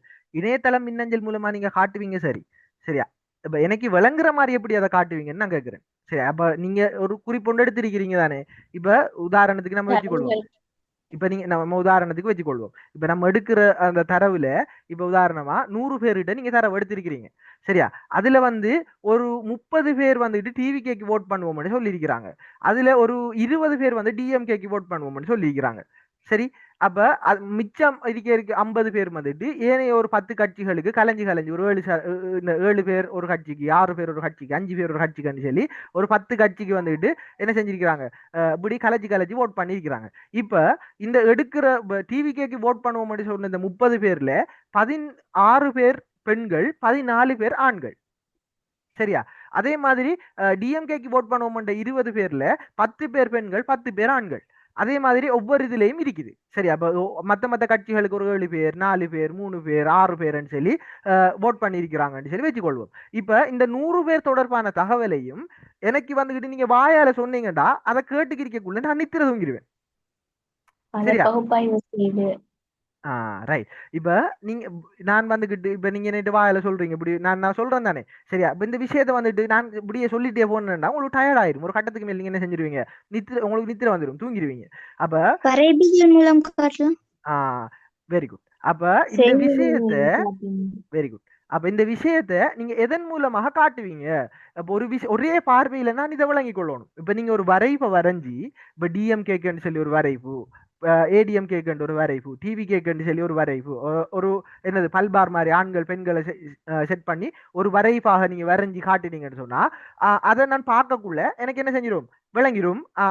டிவி கேக்கு இத்தனை சதவீத ஓட்டு விழுந்திருக்கி, டிஎம்கேக்கு இத்தனை சதவீத ஓட்டு விழுந்திருக்கி, மத்த கட்சிகளுக்கு நாம் தமிழ் இருக்கு, ஏடிஎம் கேக்கு எல்லாம் இந்த இதுல வந்துட்டு ஓட்டு விழுந்திருக்கின்றதை எனக்கு விளங்கிடும். சரியா? அதே மாதிரி ஒரு அட்டவணைப்படுத்துறீங்க. நீங்க இதை மொத்தம் என்ன செய்றீங்க? டிவிகே, ஏடிஎம்கே, டிஎம்கே, நாம் தமிழர்னு சொல்லி அட்டவணைப்படுத்துறீங்க. அட்டவணைப்படுத்திட்டு ஆண்கள் பெண்கள் சொல்லி இங்கே பக்கத்துல மேல மேல ஆண்கள் கீழே பெண்கள் சொல்லி இல்ல கீழே இந்த மேல பெண்கள் கீழே ஆண்கள் சொல்லி கொலம் வைஸா பிரிச்சுட்டு அதுல எத்தனை பேர் ஓட் பண்ணிருக்கிறாங்கன்றத நம்பரை போடுறீங்க. இப்ப இந்த நம்பரை நான் பார்க்கக்குள்ள அந்த சார்ட்டை நான் பார்க்கக்குள்ள எனக்கு என்ன செஞ்சிடும்? ஒரே பார்வையில நான் என்னத்தை பார்ப்பேன்? எனக்கு என்னதுக்கு எத்தனை பேர் ஓட் பண்ணிருக்காங்க, எத்தனை பேர் இதன்றிருக்காங்கன்றது எனக்கு என்னதுக்கு? எனக்கு தேவை என்னது? கூட எந்த கட்சிக்கு ஓட் பண்ணிருக்காங்க, குறைய எந்த கட்சிக்கு ஓட் பண்ணிருக்காங்க. சரியா? எந்த கட்சிக்கு ஒருத்தரும் ஓட்டே பண்ணல, இந்த விஷயம் தானே எனக்கு தேவை. சரி, அப்ப நான் ஒரு ஃபார்மரன், எனக்கு என்ன வேணும்? அதான எனக்கு வேணும். நீங்க அனாலிஸ் பண்ணக்குள்ள நீங்க டீட்டெயிலா ஒவ்வொரு இடத்தையும் தரவுகளை சேகரிச்சு ஒவ்வொரு ஓட்டையும் ஒவ்வொருத்தனுடைய வாக்குகளையும் வந்துட்டு என்ன செய்வீங்க? நுண்ணிப்பா அவதானிச்சு தெளிவான மனநிலையில நீங்க ஓட்டத்துக்கு வந்திருப்பீங்க, தரவுகளை வந்துட்டு சேகரிச்சுட்டு வந்திருப்பீங்க. இப்ப இந்த இப்படி சேகரிச்சுட்டு வந்த இந்த தரவுகளை வந்துட்டு நீங்க ஒரு பகுப்பாய்வு செஞ்சு ஒரு இடத்துல வந்துட்டு நம்ம இதை ஒரு வரைவா காட்டுவோம், இது ஒரு அட்டவணையா காட்டுவோம், அல்லது நம்ம இது ஒரு படமா காட்டுவோம். ஒரு போட்டோவில் வந்துட்டு நம்ம என்ன செய்வோம்? இதை வந்துட்டு அட்டவணைப்படுத்தி போடுவோம். அதே மாதிரி இப்ப நான் ஏற்கனவே சொன்ன மாதிரி இந்த இடவிளக்க படம் சம்பந்தம் ஒரு சதுர கிலோமீட்டர் பரப்புக்குள்ள இருக்கக்கூடிய விஷயங்களை நோட் பண்ணிக்கு வந்து அப்ப இதை லேசா விளங்கி கொள்ளக்கூடிய மாதிரியான காட்டணும்டா ஒரு சர்வதேச ரீதியாக அங்கீகரிக்கப்பட்ட ஒரு அளவு திட்டத்தை நம்ம இதுக்கு பயன்படுத்துவோம். பயன்படுத்தி நம்ம என்ன செய்வோம்? அது ஒரு பொருத்தமான நிறம் குறியீடுகள் அது இந்த விஷயங்களை வந்துட்டு பயன்படுத்துவோம். அந்த குறியீடுக்கான விளக்கத்தை வந்துட்டு நம்ம அந்த படத்துக்கு பின்னால வந்துட்டு கொடுப்போம். கொடுத்துட்டு இது ஒரு படமா உருவாக்கிட்டோம்னு சொன்னா இந்த சம்பந்தமான ஒரு பிம்பத்தை வந்துட்டு நம்மளால என்ன செஞ்சிடலும், கிரியேட் பண்ணிடலும். அப்ப அந்த படத்தை வந்துட்டு நம்ம காட்டுவோம் சொல்லி நம்ம என்ன செய்வோம், காட்டுவோம். இப்போ உதாரணத்துக்கு நீங்க யோசிச்சு பாருங்க, முதலாம் ஆண்டு நீங்க படிக்கிறதுக்கு முன்னாலே, முதலாம் ஆண்டு படிக்கிறதுக்கு எல்லாரும் ஸ்கூலுக்கு போயிருப்பீங்க. முதலாம் ஆண்டு நீங்க படிக்கிறதுக்கு முன்னால இலங்கை என்ன ஷேப்ல இருக்குமென்னு உங்களுக்கு தெரியுமா, தெரிஞ்சிருக்குமா? இல்ல நீங்க ஃபர்ஸ்ட் தெரியும். இலங்கை படத்தை இங்க பாத்திருப்பீங்க. ஆறாம் சரியா? நீங்க ஃபர்ஸ்ட் இலங்கை படத்தை நீங்க யோசிச்சு பாருங்க. எனக்கு தெரியல சம்டைம். சரி, அப்ப நான் ஃபர்ஸ்ட் இலங்கை படத்தை எங்க பார்த்தேன்னா, எங்க ஸ்கூல்ல பிரின்சிபல் ஆபீஸுக்கு கட்டிடத்துல அந்த ஒரு சைட்ல வந்துட்டு என்ன செஞ்சாங்கன்னா இலங்கை படத்தை அப்படியே வரைஞ்சி வச்சிருந்தாங்க. சரி, அதுக்குள்ள வந்துட்டு கலரா எல்லாம் எனக்கு இப்ப வரைக்கும் தெரியாது. அது என்ன, அதுக்கு பிறகு நான் அதை போய் பார்க்கல. எனக்கு இப்ப வரைக்கும் தெரியாது அதுக்குள்ள என்னத்தை வரைஞ்சி வச்சிருக்கிறாங்க. அந்த இடவிளக்க படத்துல இடவிளக்க படமாம் இலங்கை படம் வந்துகிட்டு இலங்கையினுடைய ஷேப் வந்துட்டு எப்படி இருக்குமெண்டு நான் அந்த ஸ்கூலுக்குள்ள போய் அசம்பிளிக்கு, சரியா, நாங்க அந்த படத்துக்கு முன்னாலதான் நிப்போம், லைன்ல நிப்போம். சரி, அப்ப அந்த டைம்ல தான் இது இலங்கட படம்ன்றது எனக்கு தெரிய வந்துச்சு. அதுவும் ஒரு 2ஆம் ஆண்டு 3ஆம் ஆண்டு அந்த டைம்ல தான் என்ன செய்ய வந்துச்சு, தெரிய வந்துச்சு. சரி, அப்ப இதை என்ன மைண்டுக்குள்ள ரெஜிஸ்டர் பண்ணது அந்த சுவர்ல இருந்த அந்த படம். இலங்கை இப்படி ஒரு மாம்பழம் மாதிரியான ஷேப்ல இருக்கும்ன்றதை ரெஜிஸ்டர் பண்ணது முதல்ல இந்த மைண்டுக்குள்ள இருந்த படம். அதுக்கு பின்னால நான் ஸ்காலர்ஷிப் படிக்கக்குள்ள என்ன செய்தாங்க, சார் மேர் வந்துட்டு இலங்கை படம் இப்படி தங்க இருக்கு, அந்த ஸ்காலர்ஷிப் ட்ரெயின் பண்ற சார் மேர் வந்துட்டு இப்படி சிம்பிளாக இருக்கு, மாம்பழத்தை தலைகளை திருப்பி வச்ச மாதிரி இருக்குன்னா சரி சொல்லி என்ன செய்வாங்க, ஒரு இதை வந்துட்டு படிப்பு தருவாங்க. அப்ப இப்படி நம்ம கிட்ட வந்துகிட்டு ஒரு விஷயத்தை வந்துகிட்டு விளங்கி கொள்றதுக்காக வேண்டி, சரியா, அப்ப ரைட், இப்படி ஒரு விஷயத்தை வந்துட்டு நமக்கு பார்த்த உடனே அது சம்பந்தமான தகவலை வந்துகிட்டு நம்மளோட மைண்ட்ல ரெஜிஸ்டர் பண்றதுக்காக வேண்டி நம்ம என்ன செய்வோம்னா தரவுகளை முறைவழிப்படுத்தி ஏதாவது ஒரு முறை மூலமாக, ஒரு படம் மூலமாகவோ, ஒரு வரைவின் மூலமாகவோ, ஒரு அட்டவணையாக்கலின் மூலமாகவோ நம்ம என்ன செய்வோம், இந்த விஷயங்களை வந்துட்டு தெரியப்படுத்துவோம். இந்த கேள்விதான் உங்கள்ட்ட என்ன செய்யப்பட்டிருக்குது.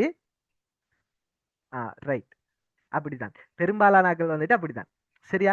அப்ப இந்த மாதிரியான விஷயங்களை வந்துட்டு ஒரு ஆள் சொல்றா, நீங்க சொல்ற மாதிரி தான் எல்லாருக்கும் சொல்லி சொல்றா. அப்ப இந்த எக்ஸ்பீரியன்ஸை தான் என்ன செஞ்சிருப்பாங்க, எல்லாரும் வந்துட்டு ஃபேஸ் பண்ணிருப்பாங்க. அப்ப அந்த அடிப்படையில நான் என்ன சொல்ல வாரேன்னு சொன்னா, இப்படி ஏதாவது ஒரு முறையாக்கத்தின் மூலமாக நம்ம முறைவழிப்படுத்தி அதை வந்துகிட்டு காட்சிப்படுத்துறதன் மூலமா பாமர மக்களுக்கு, அது தொடர்பான அறிவு இல்லாத மக்களுக்கும் எளிதாக விளங்கி கொள்ளக்கூடிய மாதிரியான அமைப்பை வந்துட்டு நம்மளால என்ன செய்யலும், காட்டக்கூடிய மாதிரி இருக்கும். அப்ப இதுதான் படத்தை உங்களுக்கு 2வது கேள்வியா வந்துட்டு கேட்கப்பட்டிருக்குது. தரவுகளை எளிதாக பகுப்பாய்வு செய்யக்கூடிய நுட்ப முறைகள் 3 குறிப்பிடுங்க. சொல்லுங்க பாப்போம், என்னென்ன மாதிரியான நுட்ப முறைகள் இருக்கின்ற?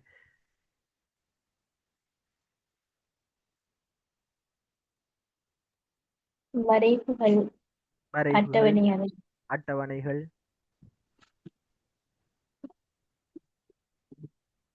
வேற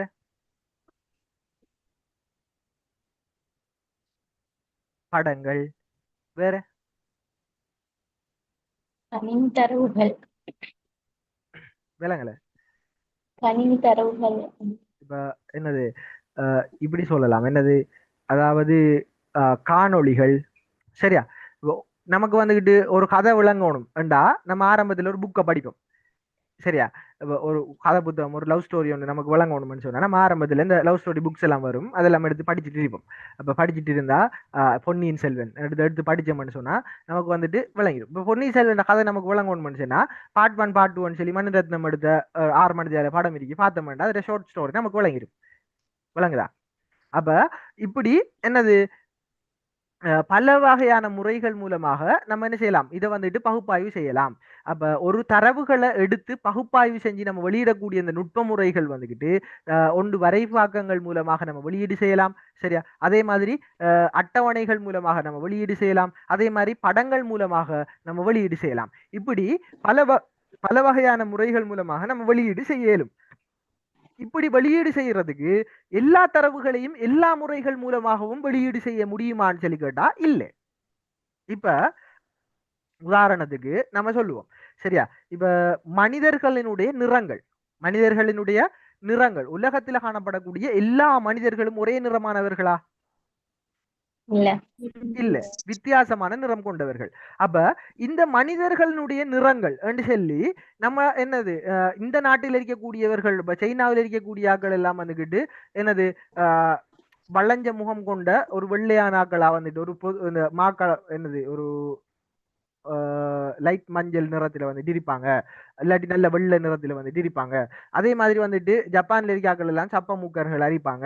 அதே மாதிரி வந்துட்டு அமெரிக்காவில் இருக்காக்கள் எல்லாம் என்னது பால் மாதிரியோ சாதி இந்த ஒரு மாதிரி வெள்ளையா வந்துட்டு இருப்பாங்க. ஸ்ரீலங்காவில் இருக்காக்கள் எல்லாம் வந்துட்டு என்ன செய்வாங்க, ஒரு கருப்பும் இல்ல வெள்ளையும் இல்லாத கலந்த ஒரு ஒரு வகையான நிறத்துல வந்துட்டு அவங்க இருப்பாங்க.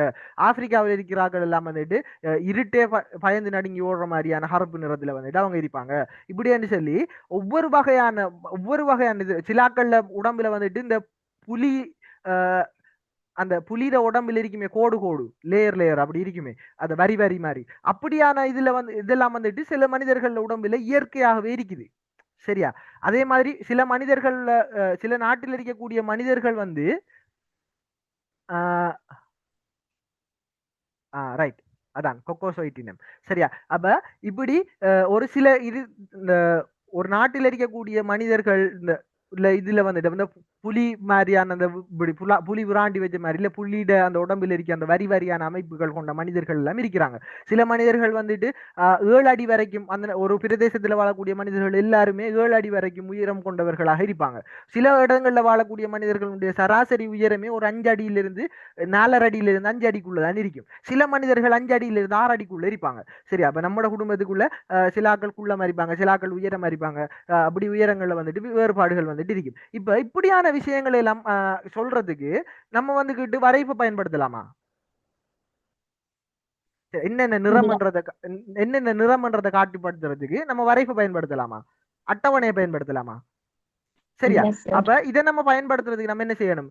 மனிதர்கள்ல அந்தந்த நாடுகள்ல இருக்கக்கூடிய மனிதர்கள்ல ஒவ்வொருத்தர சாம்பிள் வந்துட்டு எடுத்து அவங்கள போட்டோ பிடிச்சி அவங்களோட போட்டோவை வந்துட்டு அப்லோட் பண்ணி என்ன செய்யறது, ஒரு அட்டவணை மாதிரி நம்ம என்ன செய்யறது, ஒவ்வொருத்தர் இது இந்த நாட்டை சேர்ந்த மக்களுடைய தோல் நிறம் சொல்லி அதுக்கு சாம்பிள் போட்டோ போட்டு இப்படி அப்லோட் பண்ண அப்படி ஒரு காட்சிப்படுத்தல் ஒன்று நம்ம செஞ்சாதான் நமக்கு என்ன செய்யும், பார்த்த உடனே இது ஒவ்வொரு நாட்டில் இருக்கக்கூடிய மக்களினுடைய முக அமைப்பு, இது ஒவ்வொரு நாட்டில் இருக்கக்கூடிய மக்களுடைய சராசரி உயரம், இப்படி என்ன செய்யற விஷயங்கள் எல்லாம் அவங்களுக்கு வந்துட்டு தெரிய வரும். அதே மாதிரி வெப்பநிலை தொடர்பான விஷயங்கள் எல்லாம் இருக்குது. இப்போ உதாரணம், ஒவ்வொரு நாடுகள்ல இருக்கக்கூடிய ஒவ்வொரு பிரதேசங்களுக்கும் வந்துகிட்டு வெப்பநிலை வந்துகிட்டு வித்தியாசப்படக்கூடிய தன்மையை வந்துட்டு நம்ம விளக்குறோம். சரியா? அப்ப இதை வந்துகிட்டு ஒரு அட்டவணை தரவுகளை சேகரிச்சு இது சம்பந்தமான ஒரு அட்டவணையை வந்து நம்ம இதனக்குள்ள நம்ம என்ன செய்யலாம், இது அட்டவணையாக்கல் மூலமாக இதை வந்துட்டு நம்ம விளக்கலாம். இதை இந்த வெப்பநிலை தரவுகளை கொண்டு போய் நம்ம வந்துட்டு ஒரு என்ன செய்யலாம், ஒரு படத்துல விளக்கலாம். என்ன, ஒரு இலங்கை படத்துல இலங்கையில என்ன செய்யலாம், கிழக்கு மாகாணத்துல சராசரி வெப்பநிலை, அதே மாதிரி மேல் மாகாணத்துல சராசரி வெப்பநிலை சொல்லி நம்ம என்ன செய்யலாம், அந்த ஒரு படத்துல வந்துட்டு ஒவ்வொரு மாகாணத்துக்கும் ஒவ்வொரு கலர் பண்ணிட்டு அந்த கலர்ல அதுக்கு மேல பெருசு அதனுடைய சராசரி வெப்பநிலையை போட்டு இப்படி நம்ம என்ன செய்யலாம், விளக்கலாம். அதே மாதிரி கிராஃப் மூலமாக விளக்கலாம். அப்ப நம்ம இதுல இருந்து விளங்கிக் கொள்ளக்கூடிய விஷயம் என்னன்னா, எல்லா தரவுகளையும் வந்துகிட்டு ஒரே மாதிரியான முறைகள்ல விளக்க இயலாது. சில தரவுகளை எல்லா முறைகள் மூலமாகவும் விளக்கக்கூடியதாக இருக்கும். விளங்குதா என்ன சொல்றேன்னு? சரி, அப்ப அந்த அடிப்படைகள்ல தான் இந்த தரவுகளை வந்துகிட்டு வகைப்படுத்தி இருக்கிறாங்க. சரி, அப்ப இந்த தரவுகளை வந்துகிட்டு வகைப்படுத்தக்குள்ள என்னன்னு சொல்றாங்கன்னு சொன்னா, இப்ப இதுல பாருங்க, ரைட், பாருங்க, அளவுசார் தரவுகள், பண்புசார் தரவுகள். சரி, அளவுசார் தரவுகள், பண்புசார் தரவுகள் என்று சொல்லக்குள்ள அவங்க என்ன சொல்ல வராங்க, அதாவது ஒருத்தனுடைய அளவீட்டு மூலமாக விளக்கக்கூடிய தரவுகளை வந்துட்டு அளவுசார் தரவுகள் என்று சொல்லி சொல்றாங்க. அப்ப அளவுசார் தரவுகள் என்று சொல்லி சொல்லும் போது உதாரணத்துக்கு வந்துட்டு நம்ம சொல்லுவோம் என்னது, ஏதாவது ஒரு நம்பர்ஸ் மூலமா ஒரு வீதியினுடைய நீளம், அதே மாதிரி வந்துட்டு ஒரு இடத்தினுடைய ஒரு மலையினுடைய உயரம் இப்படின்னு சொல்லி அதனுடைய நம்பர்ஸ் மூலமாக அதை விளக்குறத வந்துட்டு அளவுசார் தர வேண்டும். நம்ம ஆல்ரெடி சொன்ன மாதிரி எண்ணிக்கை அடிப்படையில முன்வைக்காமலுக்கு ஒரு பண்பின் அடிப்படையில, அதாவது ஒரு அன்பானவர், அதே மாதிரி இவர் வந்துட்டு வெள்ளை நிறமுடையவர், அதே மாதிரி இவர் மிக இந்த என்னது அகலமானவர், அதே மாதிரி இந்த ஃபெட்டானவர், அதே மாதிரி வந்துட்டு இவர் வந்துட்டு கோபமானவர் இப்படின்னு சொல்லி அதே மாதிரி இந்த இடம் பார்க்கறதுக்கு வந்துட்டு வெப்பமானதாக இருக்கும், எரிமலை சார் சூழல் பிரதேசம் பார்க்கறதுக்கு வெப்பமானதாக இருக்கும். அது இப்படி என்று செல்ற அடிப்படைகளை வந்து விளக்கக்கூடிய தரவுகளை பண்புசார் தரவுகள்னு சொல்லுவாங்க. அதே மாதிரி முதலாம் நிலை தரவுகள், இரண்டாம் நிலை தரவுகள் என்று தரவுகளை திரட்டப்படக்கூடிய அந்த அடிப்படைகளை வந்துட்டு இந்த முதலாம் நிலை தரவுகள், இரண்டாம் நிலை தரவுகளை வந்துட்டு வகைப்படுத்துவாங்க. அதே மாதிரி தொடர்ச்சியான தரவு, தொடர்ச்சியற்ற தரவுன்னு சொல்லி நமக்கு என்ன செய்வாங்க, இந்த தரவுகளை வந்துகிட்டு வகைப்படுத்துறாங்க. அந்த அடிப்படைகள்ல வந்து கொஞ்சம் ஒரு ஆள் மெசேஜ் போட்டிருக்கிறா. ரைட், இனம் பால் அடிப்படை, வெரி குட். அப்ப இப்படியான அடிப்படைகளை வந்துகிட்டு வகைப்படுத்துறது உண்டு. அதே மாதிரி வந்து நமக்கு என்ன செய்வாங்க, இதுல வந்துட்டு கேட்டிருக்கிறாங்க பாருங்க, தொடர்ச்சியான தரவு, தொடர்ச்சியற்ற தரவு என்பவற்றை உதாரணங்களோடு சுருக்கமாக விளக்குங்க. இப்ப தொடர்ச்சியான தரவுன்றது என்னது? இப்போ உதாரணத்துக்கு வந்துட்டு நம்ம சொல்லணும்டா, பிரிக்க முடியாது, ஒன்றிலிருந்து ஒன்று பிரிக்க முடியாது. அதாவது ஒரு ஏதாவது ஒன்றோட முழுமை அடைஞ்சு நிக்காத தரவுகள். இப்ப 1.3447 சொல்லி போகக்கூடிய தரவு, சரியா? அப்ப தொடர்ச்சியான தரவு என்று சொல்லி நம்ம சொல்லுவோம். சரி, அப்ப அந்த தொடராக முடிவுறாத தரவுகளை வந்துட்டு நம்ம தொடர்ச்சியான தரவுன்னு சொல்லி சொல்லுவோம். அப்ப இது வந்துட்டு இப்ப வெப்பநிலை, மழை வீழ்ச்சி இப்படியான விஷயங்களை வந்துட்டு அளவிட செய்யக்குள்ள இந்த தொடர்ச்சியான தரவுகள் வந்துட்டு நமக்கு கிடைக்கப்பெறும். அதே மாதிரி தொடர்ச்சி அற்ற தரவுன்னு சொல்லும் போது நமக்கு தெரியும் என்னது, அதாவது ஒரு கிராமத்தில் இருக்கக்கூடிய வீடுகளினுடைய எண்ணிக்கை. இப்ப நம்ம உங்களோட கிராமத்தில் இருக்கக்கூடிய வீடுகளினுடைய எண்ணிக்கை என்று கேட்டா என்னன்னு கேட்டா நீங்க 100.734 சொல்லுவீங்களா? சொல்ல மாட்டீங்க தானே என்ன? அப்ப ஒரு முழு எண்ணோட தானே என்ன செய்யும், அது வந்துட்டு நிறைவடையும். அதே மாதிரி ஒரு ஃபேக்டரியில வேலை செய்யக்கூடிய நபர்களுடைய எண்ணிக்கை, இல்லாட்டி ஒரு வகுப்பில் இருக்கக்கூடிய மாணவர்களுடைய எண்ணிக்கை என்று சொல்லி கேட்டா, இப்ப எங்கட வகுப்புல வந்துட்டு ஒரு சின்ன பொடியன், ஒரு கொட்டான் பொடியன் ஒருத்தன் இருந்தான், சரியா? அப்ப எங்கட பெச்சில வந்துட்டு பாய்ஸ் வந்துட்டு மொத்தம் 28 பேர். அப்ப நாங்க வந்துட்டு உங்களோட பெச்சில எத்தனை பேர் கேட்டா 27 சொல்லுவோம், சரியா? அப்ப அந்த பொடி என்ன வந்து டேரக்ட் டிக்கெட் தான் சொல்லி கலாய்க்கிறது அப்படி சொல்லப்படா, ஆனா கலாய்க்கிறதுக்காக வேண்டி அந்த டைம்ல ஒரு அறியாத வயசுல வந்துட்டு நாங்க என்ன செஞ்சோம், அப்படி வந்துட்டு சொல்லுவோம். அப்படி சொல்லலாமா? அப்படி சொல்லல தானே. அப்ப ஒரு நபர்களுடைய எண்ணிக்கை எனக்குள்ள ஒரு முழுமையாக தரம் என்ன செய்யணும், அதை வந்துட்டு கருத்துல கொள்ளணும். அதே மாதிரி வந்து நம்ம என்ன செய்வோம், அது இந்த ஒரு ஃபேக்டரியில் இருக்கக்கூடிய மெஷின்ஸினுடைய எண்ணிக்கை, சரியா?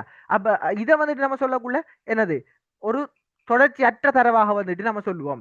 அப்ப ஒரு முழு எண்ணால நிறைவு செய்யக்கூடிய தரவுகளை வந்துட்டு நம்ம தொடர்ச்சி அற்ற தரவுகள் என்று சொல்லி சொல்லுவோம். அப்ப இப்படி அளவுசார் தரவுகள், பண்புசார் தரவுகள், அதே மாதிரி வந்து முதலாம் நிலை தரவுகள், இரண்டாம் நிலை தரவுகள், தொடர்ச்சியான தரவுகள், தொடர்ச்சியற்ற தரவுகள், அதே மாதிரி கூட்டமாக்கப்பட்ட தரவு, கூட்டமாக்கப்படாத தரவு என்று சொல்லி இந்த தரவுகள்ல 4 இது சம்பந்தமாக இந்த 4 இல்லாமலுக்கு நிறைய விஷயங்கள் வந்துட்டு இருக்குது. ஆனா உங்களோட சிலபஸுக்குள்ள இந்த முக்கியமான 4 விஷயங்கள் வந்துட்டு என்ன செய்யப்பட்டிருக்குது, தரப்பட்டிருக்குது. அப்ப இந்த 4 விஷயங்களை நீங்க என்ன செஞ்சு கொள்ளணும், படிக்கும் போது கொஞ்சம் ஃபோக்கஸ் பண்ணி படிச்சுட்டு போகணும்.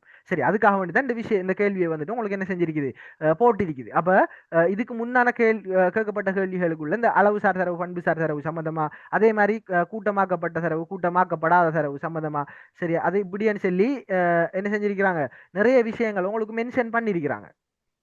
சரி, அப்ப இந்த விஷயங்களை வந்துட்டு நம்ம விளங்கி செய்யக்கூடிய மாதிரி இருக்கணும். அதே மாதிரி அடுத்த கேள்வி வந்துட்டு கேட்டிருக்கிறாங்க, முதலாம் நிலை தரவு சேகரிப்பில் காணக்கூடிய சவால்கள் 3 குறிப்பிட்டு விளக்குங்க.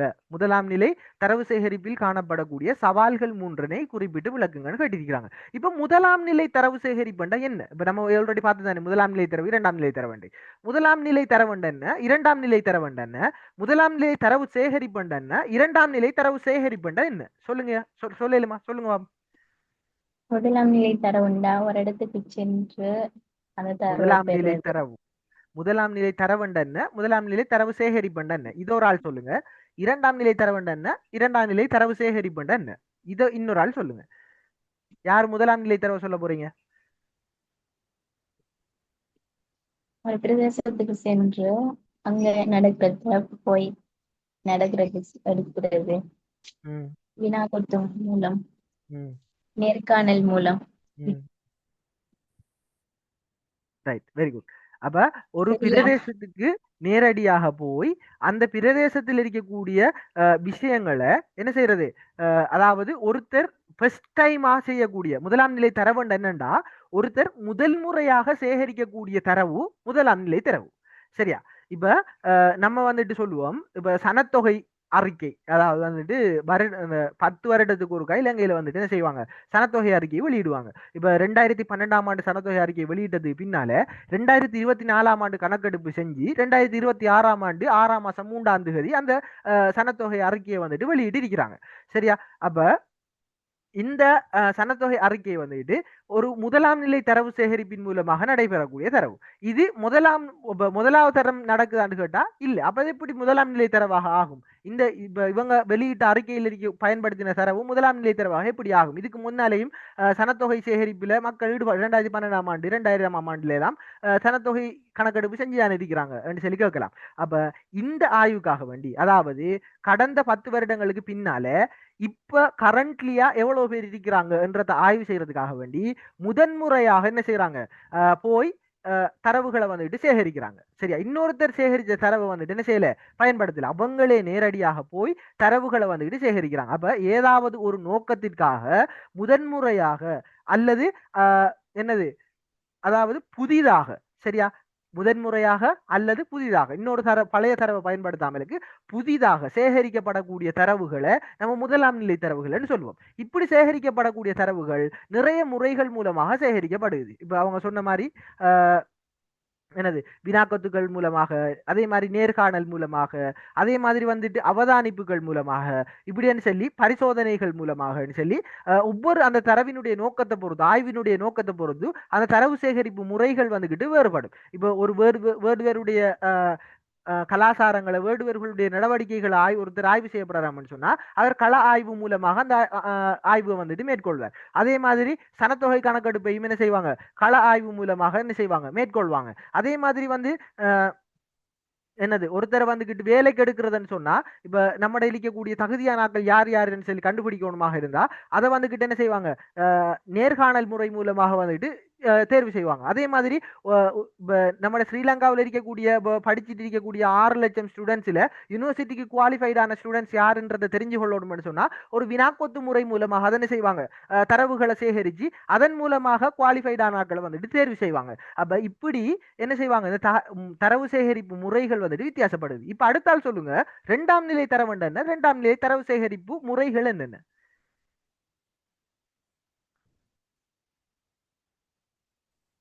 2ஆம் நிலை தரவுன்னு சொன்னா ஏற்கனவே சேகரிக்கப்பட்ட தரவுகளை ஒரு பகுப்பாய்வுக்கு அல்லது ஒரு நிறுவன தேவைக்காக அதை திரும்பவும் மீள பெற்று அதை ஆய்வு செய்யறது தான் 2ஆம் நிலை பகுப்பாய்வுன்றது.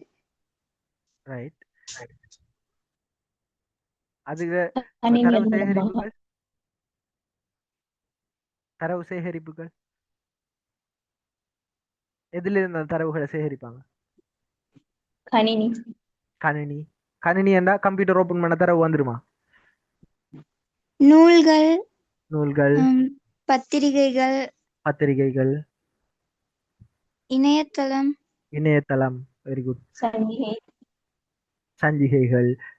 அதே மாதிரி முன்னர் வெளியிடப்பட்ட அறிக்கைகள், என்ன முன்னர் உதாரணமா வந்துட்டு ஒபிஷியலா வந்து இப்ப மக்கள் தொகை அறிக்கை வெளியிடப்பட்டிருக்கேன்னு சொன்னா அதுல இருந்து நம்ம என்ன செய்யறோம், நமக்கு தேவையான தரவுகளை வந்துட்டு எடுத்துக்கொள்றது. அதே மாதிரி மத்திய வங்கியால வெளியிடப்பட்டிருக்கக்கூடிய அறிக்கைகள், அது வந்துட்டு பொருளாதார ரீதியாக எக்கனாமிக்கல்ல வந்து டிபார்ட்மெண்ட்ல வேலை செய்யற நிறையவங்க வந்துட்டு என்ன செய்வாங்க, அது தொடர்பான தரவுகள் எடுத்து பயன்படுத்துவாங்க.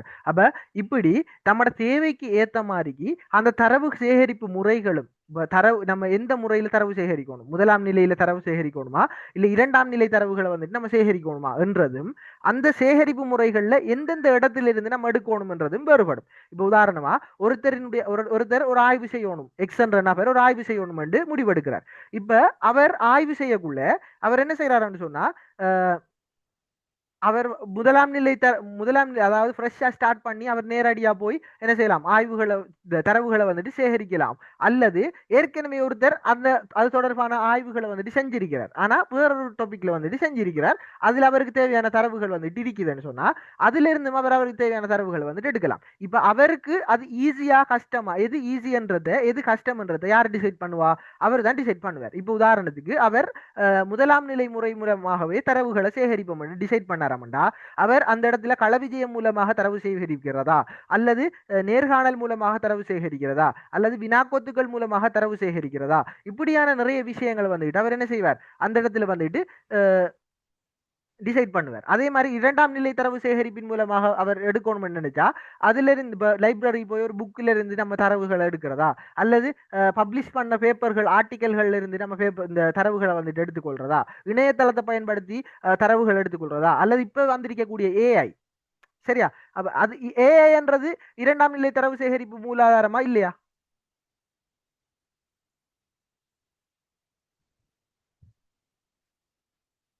ஏஐ என்றது இரண்டாம் நிலை இரண்டாம் நிலை தரவு மூலாதாரங்கள் ஒன்றுதான் ஏஐ சரியா. அப்ப அதை வந்துட்டு நம்ம என்ன செய்யலாம் இப்ப பயன்படுத்தலாம் சரியா. கரண்ட்லி அப்டேட் சரி. அப்ப இப்ப உங்களுக்கு கேட்கப்பட்டிருக்கக்கூடிய 4வது கேள்வியை சுருக்கமா பார்த்து முடிப்போம். இப்ப முதலாம் நிலை தரவு சேகரிப்பின் போது காணப்படக்கூடிய சவால்கள் 3 குறிப்பிட்டு விளக்குக. இப்ப ஒரு ஆள் வந்துட்டு என்ன செய்யறார் எக்ஸன்ற பேர் வந்துட்டு தரவு அவருடைய ஆய்வுக்காக வேண்டி தரவுகளை சேகரிக்க போறார். இப்ப இந்த தரவு சேகரிப்புக்கு அவர் என்ன செய்யறார் முதலாம் நிலை தரவுகளை சேகரிக்கிற என்று முடிவெடுக்கிறார் சரியா. இப்ப இவர் இப்படி முடிவெடுத்தாருன்னு சொன்னா இவருக்கு இதுல என்னென்ன மாதிரியான சவால்கள் எல்லாம் வரும் சொல்லுங்க. ஆழமான தரவு பெற முடியாது போற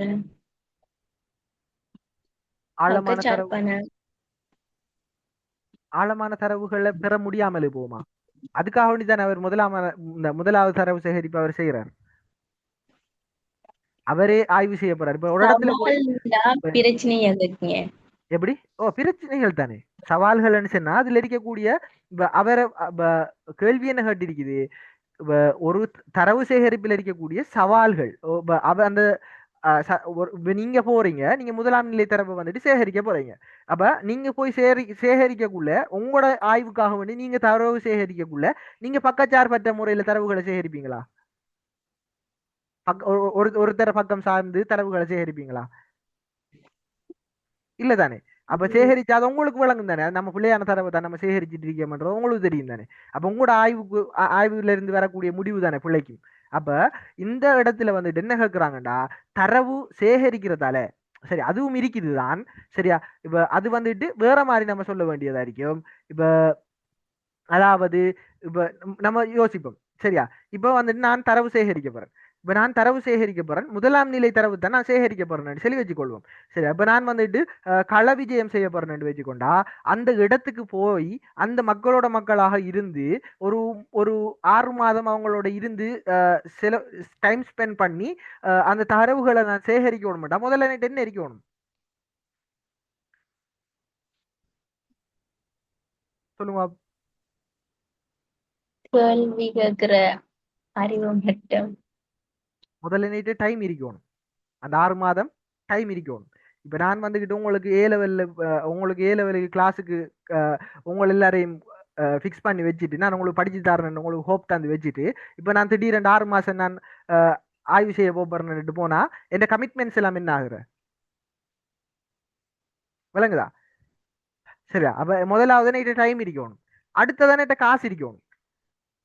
அடுத்ததா அந்த அந்த 6 மாசமும் நான் உழைக்காமலுக்கு எந்த விதமான உழைப்பும் செய்யாமலுக்கு அவங்கள்ட்ட தங்கி அது 6 மாதம் இருந்து நான் சாப்பிட்றதுக்கு அதே மாதிரி சாப்பாடு நான் போற இடத்துல தருவாங்கன்னு வச்சுக்கிட்டாலும் எந்த மத்த அடிப்படை தேவைகளை நிறைவு செஞ்சு கொள்றதுக்கு அதே மாதிரி தரவுக்கு தேவையான விஷயங்களை வந்துக்கிட்டு நான் செலவு செய்யறதுக்கு எனக்கிட்ட என்னது காசு வேணும் சரியா. அதே மாதிரி இல்ல நான் கள விஜயம் மூலமாக மேற்கொள்ளல வினாக்கொத்து மூலமாக மேற்கொள்றேன்னா பேப்பர் அடிக்கிறதுக்கு என்கிட்ட காசு வேணும் சரியா.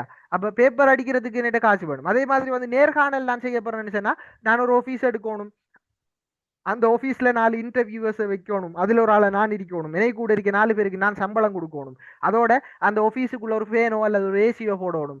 அந்த ஆபீஸுக்கு ஒரு 4 நாள் 400 பேர் இன்டர்வியூ பண்றதுக்கு 4 நாள் செலவழியும் அந்த 4 நாளுக்குமான காசு வந்துகிட்டு என்ன தேவைப்படும். அப்ப இப்படி வந்து நமக்கு என்னது முதலாவது அங்க இருக்கக்கூடிய சவால்கள் சொல்லி நம்ம எடுத்து பார்த்தோம்னு சொன்னா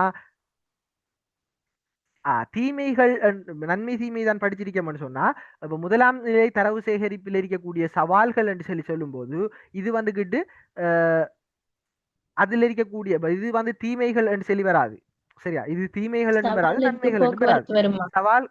சவால்கள்ன்றதுக்குள்ள என்னென்ன விஷயங்கள் வரும் என்று சொன்னா உதாரணத்துக்கு நான் சொல்றேன் அதிக செலவு ஏற்படும். முதலாவது விஷயம் சரியா. இப்ப அதிக செலவு ஏற்படும். அதிக செலவு ஏற்படும்னு சொல்லக்குள்ள நம்ம வந்துட்டு போறதுக்கு இதுன்றதுக்கு எல்லாம் வந்துட்டு இப்ப நான் ஆல்ரெடி சொன்ன மாதிரி இதுக்கெல்லாம் காசு தேவைப்படும். அதே மாதிரி நிறைய டைம் தேவைப்படும். அப்ப இலங்கை ஃபுல்லா வந்துகிட்டு ஆராய்ச்சி இந்த சனத்தொகை கணக்கீடு செய்யறதுக்கு 2024ஆம் ஆண்டு தரவு சேகரிக்க தொடங்கின ஆட்கள் 2026ஆம் ஆண்டு 6ஆம் மாசம் 3ஆம் தேதி தான் அந்த தரவு சம்பந்தமான அறிக்கை என்ன செஞ்சிருக்கிறாங்க, பகுப்பாய்வு செஞ்சு வெளியீடு செஞ்சிருக்கிறாங்க. அப்ப அதுக்கு அவங்க எவ்வளவு காலம் தேவைப்பட்டிருக்கு, சாதாரணமாக ஒரு 1.5 வருடத்திலிருந்து 2 வருடம் வரைக்கும் அவங்களுக்கு என்ன செய்யப்பட்டிருக்கு, இந்த கால அளவு வந்துட்டு இந்த தேவைப்பட்டிருக்குது இந்த தரவு சேகரிச்சு அதை பகுப்பாய்வு செஞ்சு அதை வெளியீடு செய்யறதுக்கு. அதே மாதிரி என்னது தரவு சேகரிக்கிறார்கள் சரியா. முதலாம் நிலை தரவு சேகரிக்கக்குள்ள இப்ப சனத்தொகை சம்பந்தமான தரவை நம்ம சேகரிக்க போறோம்டா, கவர்மெண்ட் சேகரிக்க போதுண்டா, கவர்மெண்ட்ல இருக்கிற ஒரு 5 பேர் அந்த டிசிஷன் எடுக்கிற அந்த 5 பேர் மட்டும் நின்று நாடு ஃபுல்லா தரவை சேகரிச்சிடலாமா, சேகரிக்க இல்லாதுன்னு. அப்ப அவங்க வந்துகிட்டு என்னது, அவங்க வந்துட்டு கொஞ்சம் பேர் எடுக்கணும் அதுக்கு தரவு சேகரிக்கிறதுக்காக வேண்டி ஹையர் பண்ணணும். உதாரணத்துக்கு வந்துட்டு நீங்க கேள்விப்பட்டிருப்பீங்க கொஞ்சம் பேர் அந்த 2024ஆம் ஆண்டு 25ஆம் ஆண்டு டைம்ல வந்துட்டு டைம் பீரியட்ல நீங்க கேள்விப்பட்டிருப்பீங்க எப்படின்னு சொன்னா, அந்த டைம் பீரியட்ல வந்துகிட்டு அந்த ஏ லெவல் எழுதிட்டு இருக்கிறார்கள் வீட்டுல இருக்கிறார்களுக்கு எல்லாம் டிஎஸ் ஆபீஸால வேலை கொடுத்தாங்க ஒரு 3 மாசம் சரியா. ஏ லெவல் முடிச்சுட்டு இருக்கிறார்களுக்கு எல்லாம் அது ஜியோகிராஃபி எல்லாம் எடுக்கிறார்களுக்கு எல்லாம் இந்த ஏ லெவல் டிஎஸ் ஆபீஸால ஒரு 3 மாசம் வேலை கொடுத்தாங்க. என்னன்னா அவங்க வந்து ரூட்டை போய் ஒவ்வொருத்தர் அந்த ஏரியாக்குள்ள அவங்களோட கிராம சேவகர் பிரிவுக்குள்ள இருக்கிறார்கள்ல டீட்டெயில்ஸை வந்துட்டு கலெக்ட் பண்றது சரியா. இப்படி என்ன செய்வாங்க, ஒவ்வொரு இடங்கள்ல இருந்து அந்த இதுகளை வந்துட்டு கொடுப்பாங்க. அப்ப அவங்களுக்கு வந்து அவங்கள கூப்பிட்டு அவங்களுக்கு வந்துட்டு என்ன செய்வாங்க, ட்ரைனிங் கொடுக்கணும் சரியா. அப்ப இந்த ட்ரைனிங் அவங்களுக்கு கொடுக்காமலே போனா என்ன நடக்கும், அவங்க தரவு சேகரிக்கிறதுல கோட்டை விடுவாங்க, பிழை விடுவாங்க. அப்ப அதுல வந்துகிட்டு அந்த பயிற்சியின்மையால அந்த தரவு சம்பந்தமான அதுல இருந்து கிடைக்கக்கூடிய தரவுகள் வந்துகிட்டு நம்பகமற்ற தரவுகளாகவோ அல்லது வந்துட்டு பலவீனமான தரவுகளாகவோ நமக்கு கிடைக்கலாம். அது ஒரு சவாலாக வந்துட்டு நமக்கு இதெல்லாம். அதே மாதிரி வந்து இப்ப ஒரு சில இடங்களுக்கு வந்துட்டு இப்ப நம்ம வந்துட்டு உதாரணத்துக்கு எடுத்துக்கொள்வோம், நம்ம வந்து இலங்கையினுடைய இராணுவத்தினுடைய பாதுகாப்பு நடவடிக்கைகள் சம்பந்தமாக ஒரு ஆய்வு வந்துட்டு மேற்கொள்ள போறோம். எடுத்தோடனே நீங்க மிலிட்ரி பேஸுக்கு போய் நான் வந்துட்டு இலங்கையினுடைய அந்த இராணுவம் சம்பந்தமான இதுகள் வந்து தரவுகளை வந்துட்டு சேகரிக்க போறேன், எனக்கு பெர்மிஷன் தாண்ட தருவானா, ஹெட் ஷாட் தருவான் சரி. அப்ப தோக்கெடுத்து மண்டையில சுடுவான் சரி. அப்ப என்னது தீவிரவாதின்னு சொல்லி என்ன செஞ்சிருவான், சுட்டு தள்ளி விட்டுருவான். அப்ப விஷயம் என்னன்னு சொன்னா, இப்படியான அந்த ஒரு நம்ம கான்பிடென்சியலான ஒரு தரவுகளை வந்துட்டு சேகரிக்க போறோம்டா, அல்லது நம்ம சேகரிக்கக்கூடிய தரவுகளுக்கு கான்பிடென்சியலான இடங்கள்ல இருக்கக்கூடிய தரவுகளை நம்ம மேற்கொள்ளக்கூடிய ஆய்வுகளுக்கு அந்த ஒரு கவர்மெண்ட் இருந்தோ, அதே மாதிரி ஒரு மிலிட்ரிட்டு இருந்தோ சரி, அதே மாதிரி ஒரு ஹாஸ்பிட்டல்ட்டு இருந்தோ சரி, அப்படின்னு சொல்லி அந்த கான்பிடென்சியலான ஒரு அந்த தரவுகள் வந்துட்டு நமக்கு தேவைப்படும்னு சொன்னா அதை வந்துகிட்டு நம்ம என்னது இப்படியான தரவுகளை நம்ம அணுகிறதுக்கு நமக்கு ஒரு சவாலாக இருக்கும். அதுக்கு நம்ம பெர்மிஷன் எடுக்கணும், அதுக்கு நிறைய ஓடி திரியணும். அப்ப இப்படியான வேலைகளை வந்துட்டு நம்ம செய்யறது நமக்கு ஒரு சவாலாக வந்துட்டு இருக்கும். அப்ப இந்த இடங்கள்ல இப்ப நம்ம இந்த கிளாஸ்ல வந்துட்டு நம்ம பார்த்த விஷயங்கள் என்னன்னு சொல்லி கேட்டா, தரவு மற்றும் தகவல்கள் என்ன, அந்த தகவல் அப்படி நம்ம தரவுகளை தகவல்களாக மாற்றக்குள்ள என்னென்ன முறைகளை கொண்டு பகுப்பாய்வுகளை நம்ம மேற்கொள்வோம். அதே மாதிரி இதுல இருக்கக்கூடிய இந்த தரவுகள்ல பகுப்பாய்வு செய்யக்குள்ள என்னென்ன வகையான தரவுகள் எப்படியான அமைப்புகள்ல வந்துட்டு காணப்படுது. அப்ப ஒவ்வொரு எல்லா தரவுகளையும் ஒரே முறைகள்ல பகுப்பாய்வு செய்யலாம் ஒன்று, அதே மாதிரி சில தரவுகளை எல்லா முறைகள் மூலமாகவும் பகுப்பாய்வு செய்யலாம் 2. இதுக்கேற்ற மாதிரி இந்த தரவுகள் வந்துட்டு வகைப்படுத்தப்படுது. அப்ப அந்த வகைகள் என்னென்ன, அதில் இருக்கக்கூடிய முக்கியமான ஒரு வகையினுடைய விஷயத்தை பத்தி கொஞ்சம் டீட்டெயிலா பார்த்தோம். அதே மாதிரி முதலாம் நிலையில தரவு செய்யக்குள்ள அதில் இருக்கக்கூடிய சவால்கள் என்னென்ன என்ற விஷயங்களை பத்தியும் நம்ம என்ன செஞ்சிருந்தோம், பேசியிருந்தோம். இதுல வந்துட்டு என்ன சரி டவுட்ஸ் இருக்குதா உங்களுக்கு? இல்ல சார். ரைட். அப்ப இது எதிர்பார்க்கை கொஸ்டின் சொல்லி கேட்டு இருக்கிறீங்க. எதிர்பார்க்கை கொஸ்டின்ன்றதால தான் இதை உங்களுக்கு என்ன செஞ்சிருக்கிறோம், எடுத்து படிப்பிக்கிறோம். ஸோ நீங்க இதையும் படிக்கிறதோட உங்களோட சிலபஸ்ல இருக்கிற எல்லா விஷயங்களையும் சேர்ந்து படிச்சுட்டு போங்க. அப்ப உங்களுக்கு என்ன செய்யலும், இந்த விஷயங்களை வந்துட்டு கொஞ்சம் ஊண்டி படிங்க சரி. அப்ப படிக்கிறது மூலமா நிறைய விஷயங்களை வந்து நீங்க இப்ப சப்போஸ் உங்களுக்கு இதுல கேள்வி வருமெண்டா, இப்ப வருமென்னு 100% சொல்லலாம், வராதுன்னு சொல்லியும் சொல்லலாம். 50-50 சான்சஸ் இருக்கு சரியா. அப்படி வச்சுக்கொள்ளுங்க. வருமென்னு சொல்லி நினைச்சு இந்த விஷயங்களை வந்துட்டு என்ன செய்யுங்க, கொஞ்சம் மூண்டி படிச்சுட்டு போங்க. அண்ட் நல்லா ப்ராக்டிஸ் பண்ணுங்க. All the best for your exam. இதோட வந்துட்டு நம்ம இன்டே கிளாஸை வந்துட்டு முடிச்சு கொள்வோம். இது சம்பந்தமான அடுத்த கேள்வியை வந்துட்டு நாளைய கிளாஸ்ல வந்து டிஸ்கஸ் பண்ணுவோம். Thank you so much.